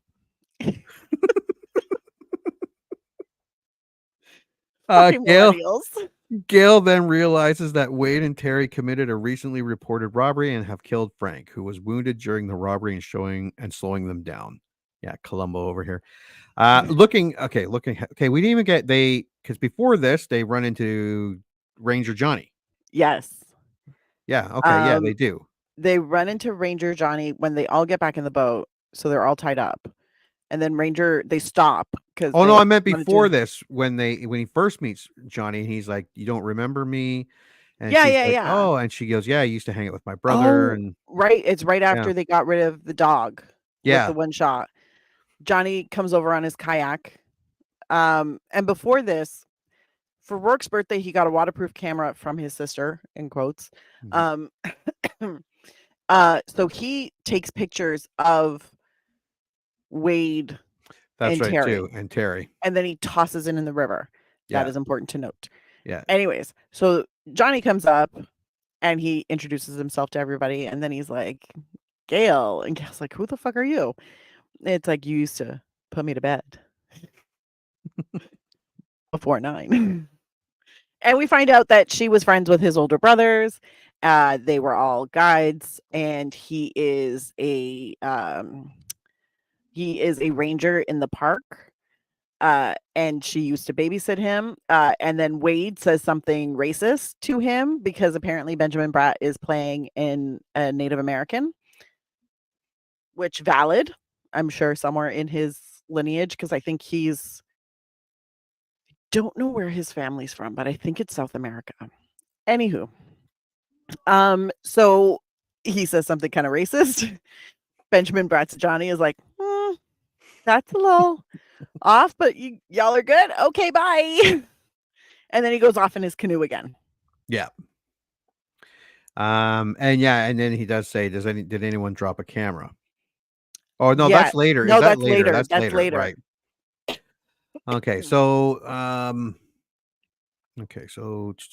Hartmans are forced down the river at gunpoint before setting up camp for the night. During the night, Tom tries and fails to wrestle the gun away from Terry. Tom runs into the river with Wade chasing him, but he escapes. Wade lies, telling Gale and Rourke that Tom is dead. Oh, the amount of detail in the Sandlot. Fuck. Okay, Tom is actually trying to escape. He climbs up the rocks. Wade spots him, shoots at him, realizes it's a bad angle, and he's like, Tom, wait right there. I need a better angle. Taunting him.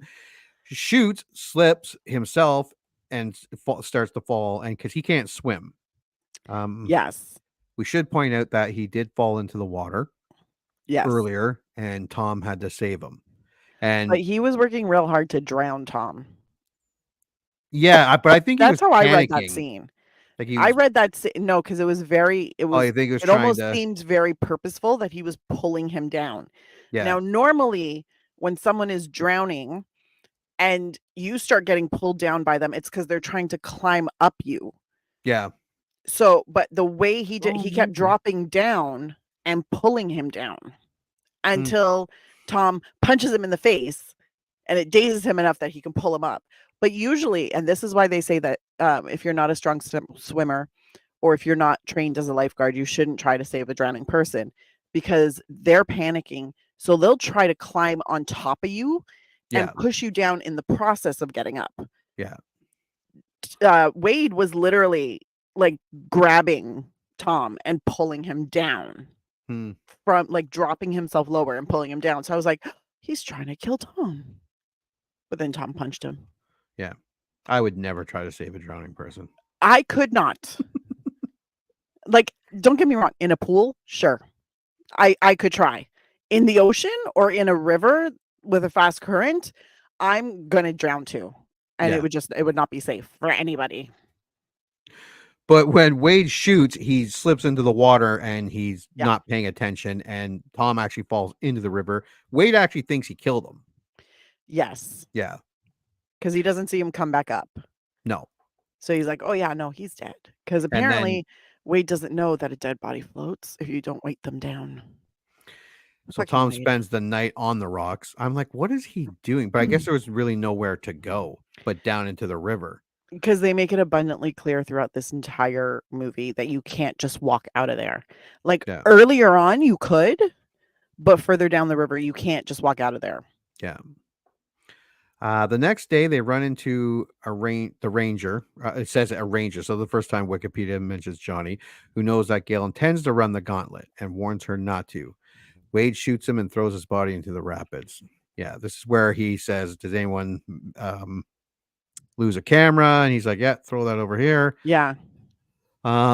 Yeah, and then because he says he was going to they said, "Wow, why?" Wade's like, "Why don't you just let us go? You didn't see us." And then he's like, "No, can't do it." And then shoots him. Yeah, because apparently Bridal whatever, I keep wanting to call him Bridal Path, but that's an area in Toronto. Anyways, um, the Bridal Junction is the last place you can get off Yeah, because on we your actually boat see and people walk. doing that. Yeah, Yeah, so that's where they can kinda so if you go any further than that, there's no way to walk out of there, and you have to run the gauntlet to get out, yeah, and nobody is allowed to do the gauntlet anymore. Ranger Johnny tells us that, yep, and, we appreciate him telling us that, but that also gets him shot because he's like, "I'm gonna have to call in a copter," and Wade's yeah. all like, "That's not gonna fucking work." Nope. Shoots him, like, tosses him in the water. I'm like, "Johnny, no." What I also loved about this movie and Kevin Bacon's character is that they didn't try to make him sympathetic to the kid because he had that bonding with the kid.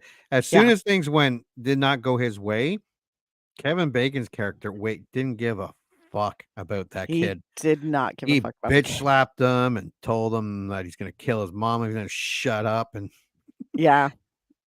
I mean, I appreciate that where he's very much and you can see Terry has moments of, "Are we supposed yeah, to be doing this?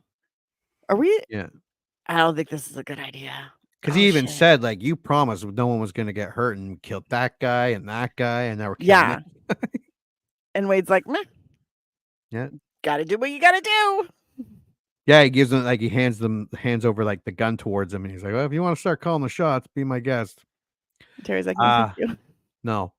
Unbeknownst to anyone, Tom, who finds Maggie, is racing on foot along the canyon rim to get ahead of the raft. After a harrowing ride, the group makes it through the gauntlet.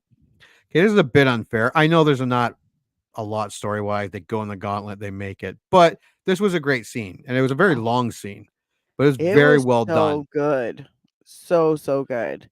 Yeah, I felt like a tightness in my chest watching it.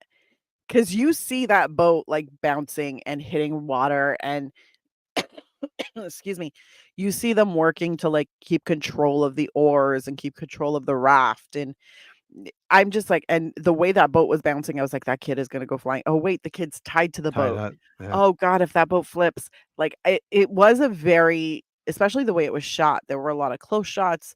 You hear, Gail's voice through it, like, giving instructions. yep. Unfortunately, the instructions didn't always match Nope. what they were doing, so that took me out of it a little bit, but if you just watch it, it's harrowing, and it, like, filled me with anxiety because I was like, "Oh, shit.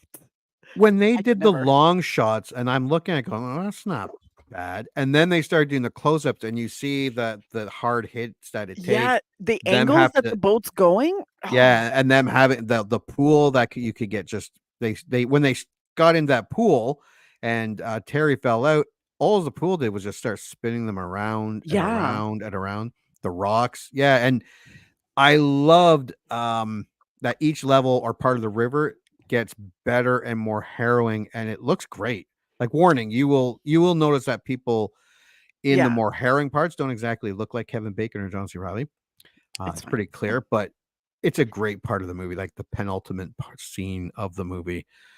It's funny, though, because when they first got through their first, like, kind of whitewater area, um, the guys are like, "Woo, we made it by," and she starts laughing, and she was like, That was the easy "Th part. that was nothing. That was Little Niagara. That was not the gauntlet. That was Little Niagara. That's nothing. It's coming." And they're like, "Oh." And I think at that point, Wade starts questioning his, like, decision making because Yeah. he was like, "This sounded so easy when Frank was saying, 'We'll just run the gauntlet.'" Yep. Yeah. No, and it did. It really did look good. It was really fun Yeah. to watch. Yeah. Tom reappears and flips the raft. As he struggles with Terry, Gail is able to get the gun. Gail, it a lot actually happens in this scene. Yes. Tom makes it ahead of the raft. Yeah. He finds an abandoned mine that has all of the accoutrements that you need when you're mining, including cables going across so that you can ferry things across. So he starts to jerry rig a fucking, uh, trap, I guess, to like stop the boat and possibly overturn it, because he also knows the only two people who are not tied to the boat are the two criminals.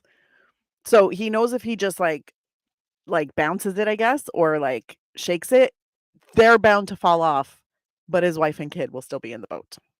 And I thought that was genius. Yeah. Yeah, and it was there was a lot of like the gun goes flying out of the hands. Yep. She has to struggle to get to. Yeah, there's a lot more than just There's what a I said. struggle, there's a fight. Eventually Tom gets in the water, if I'm not mistaken. Yep. And he fights Terry. Yeah.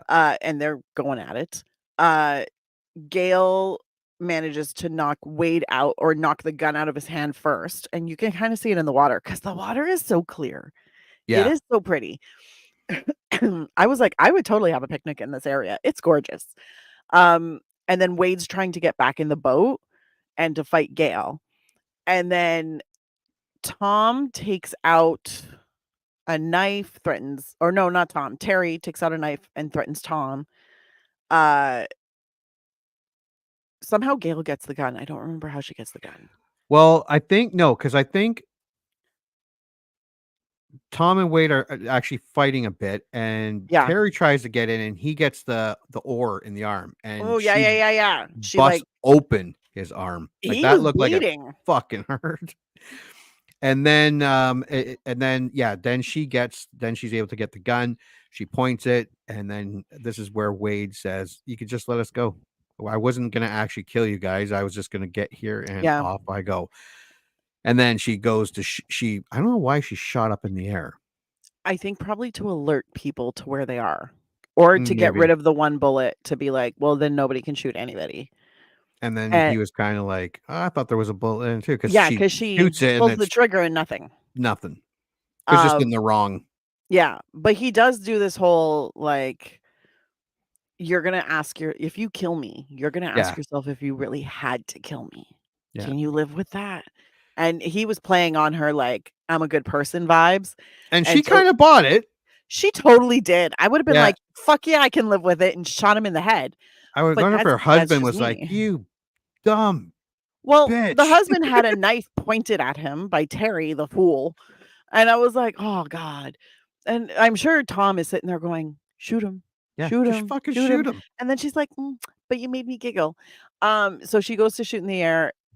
It clicks, there's nothing. And he's like, yeah, I thought there was one too. He pulls back the knife, I guess, to like cut the raft or whatever. Or to jump in there and stab her, whatever. She figures out, since it's a revolver, she can see where the one bullet is. Yeah. So she moves it, and she's like, guess what? There is a bullet. She shot him.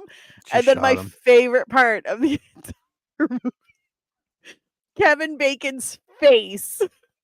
Yeah. After he gets shot. Yeah, he wasn't expecting that. It's like it was like a big he got shot, and then he's floating, and I thought he was dead, and his death face was hilarious. And then I realized, oh my God, no, he's not dead. And then the face he makes as he's dying while holding on to. Oh, when he's holding on to the money? On it. Yeah, he's holding on to the back, and then he's like floating on his back, and then he has this like weird face where it's like kind of contorted in pain, but not really. And then like his eyes are super wide. It's fucking hilarious.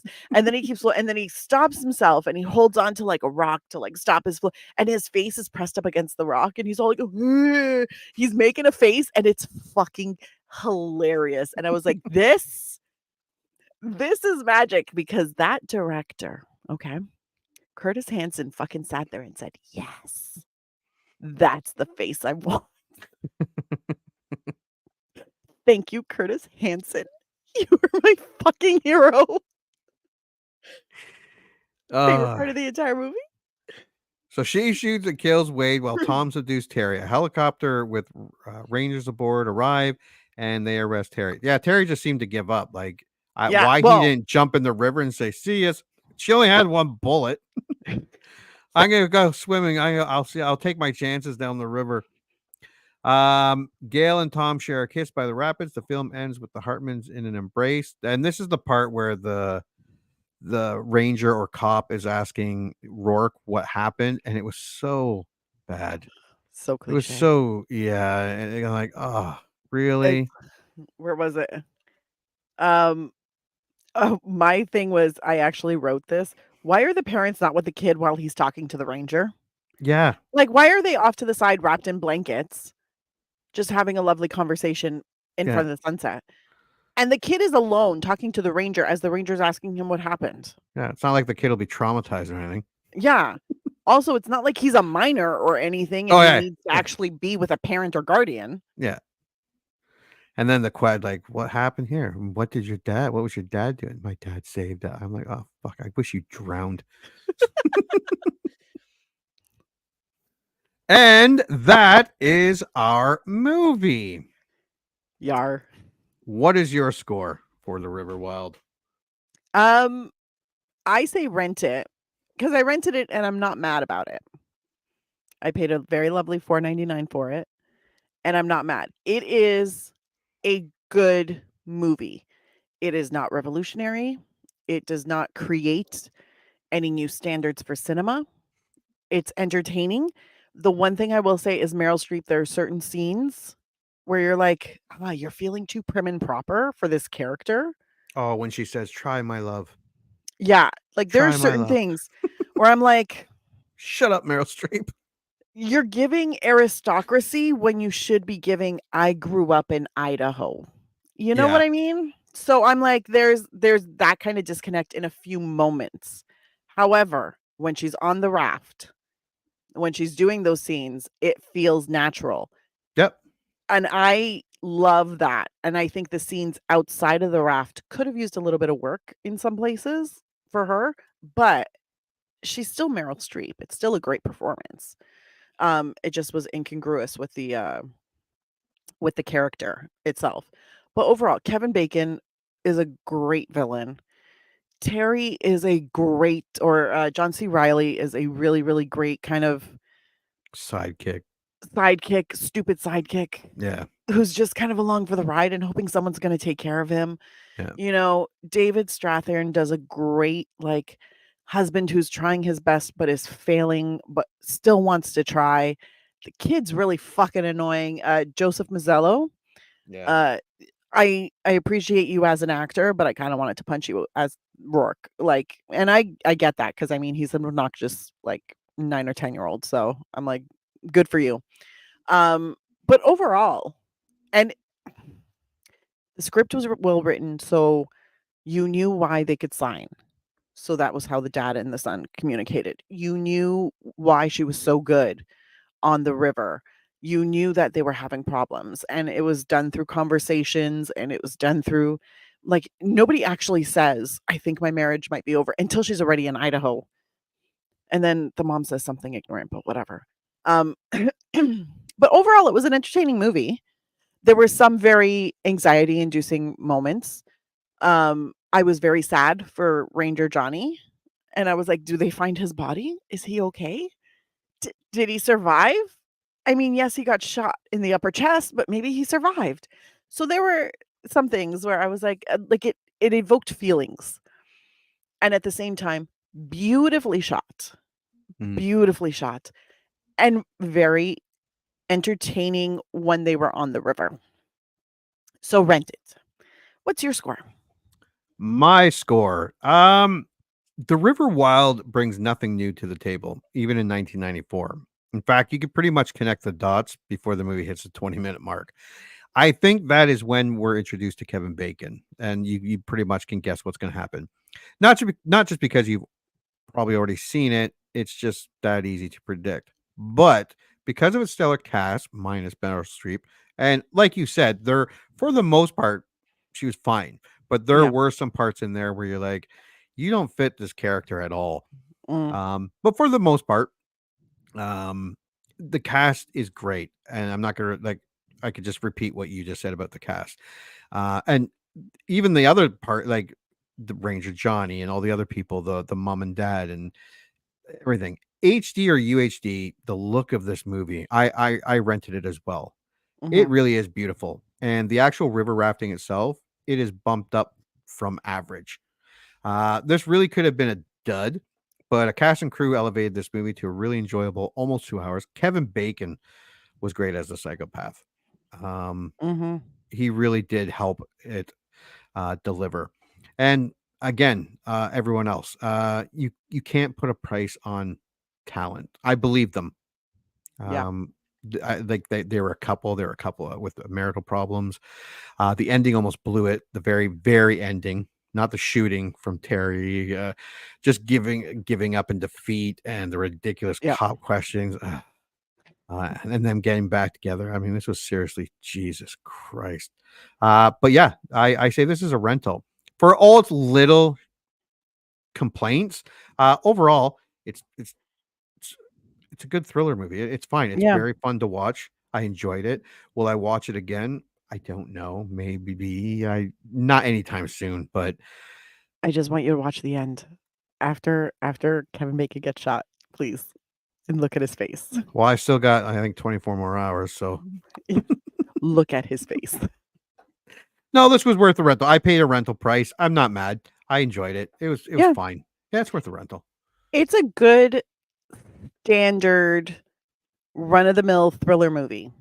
Yep. And it's funny because I finally, when you were talking, I finally realized the word that I really wanted to put on Meryl Streep. It was theatrical, like in the theater, as opposed to I'm just a girl from Idaho who grew up on the rivers, you know? So there were certain moments where she was a little more theatrical and she carried herself like a theater actress doing a classic, you know, like Ibsen play or something like that. Like it felt very formal.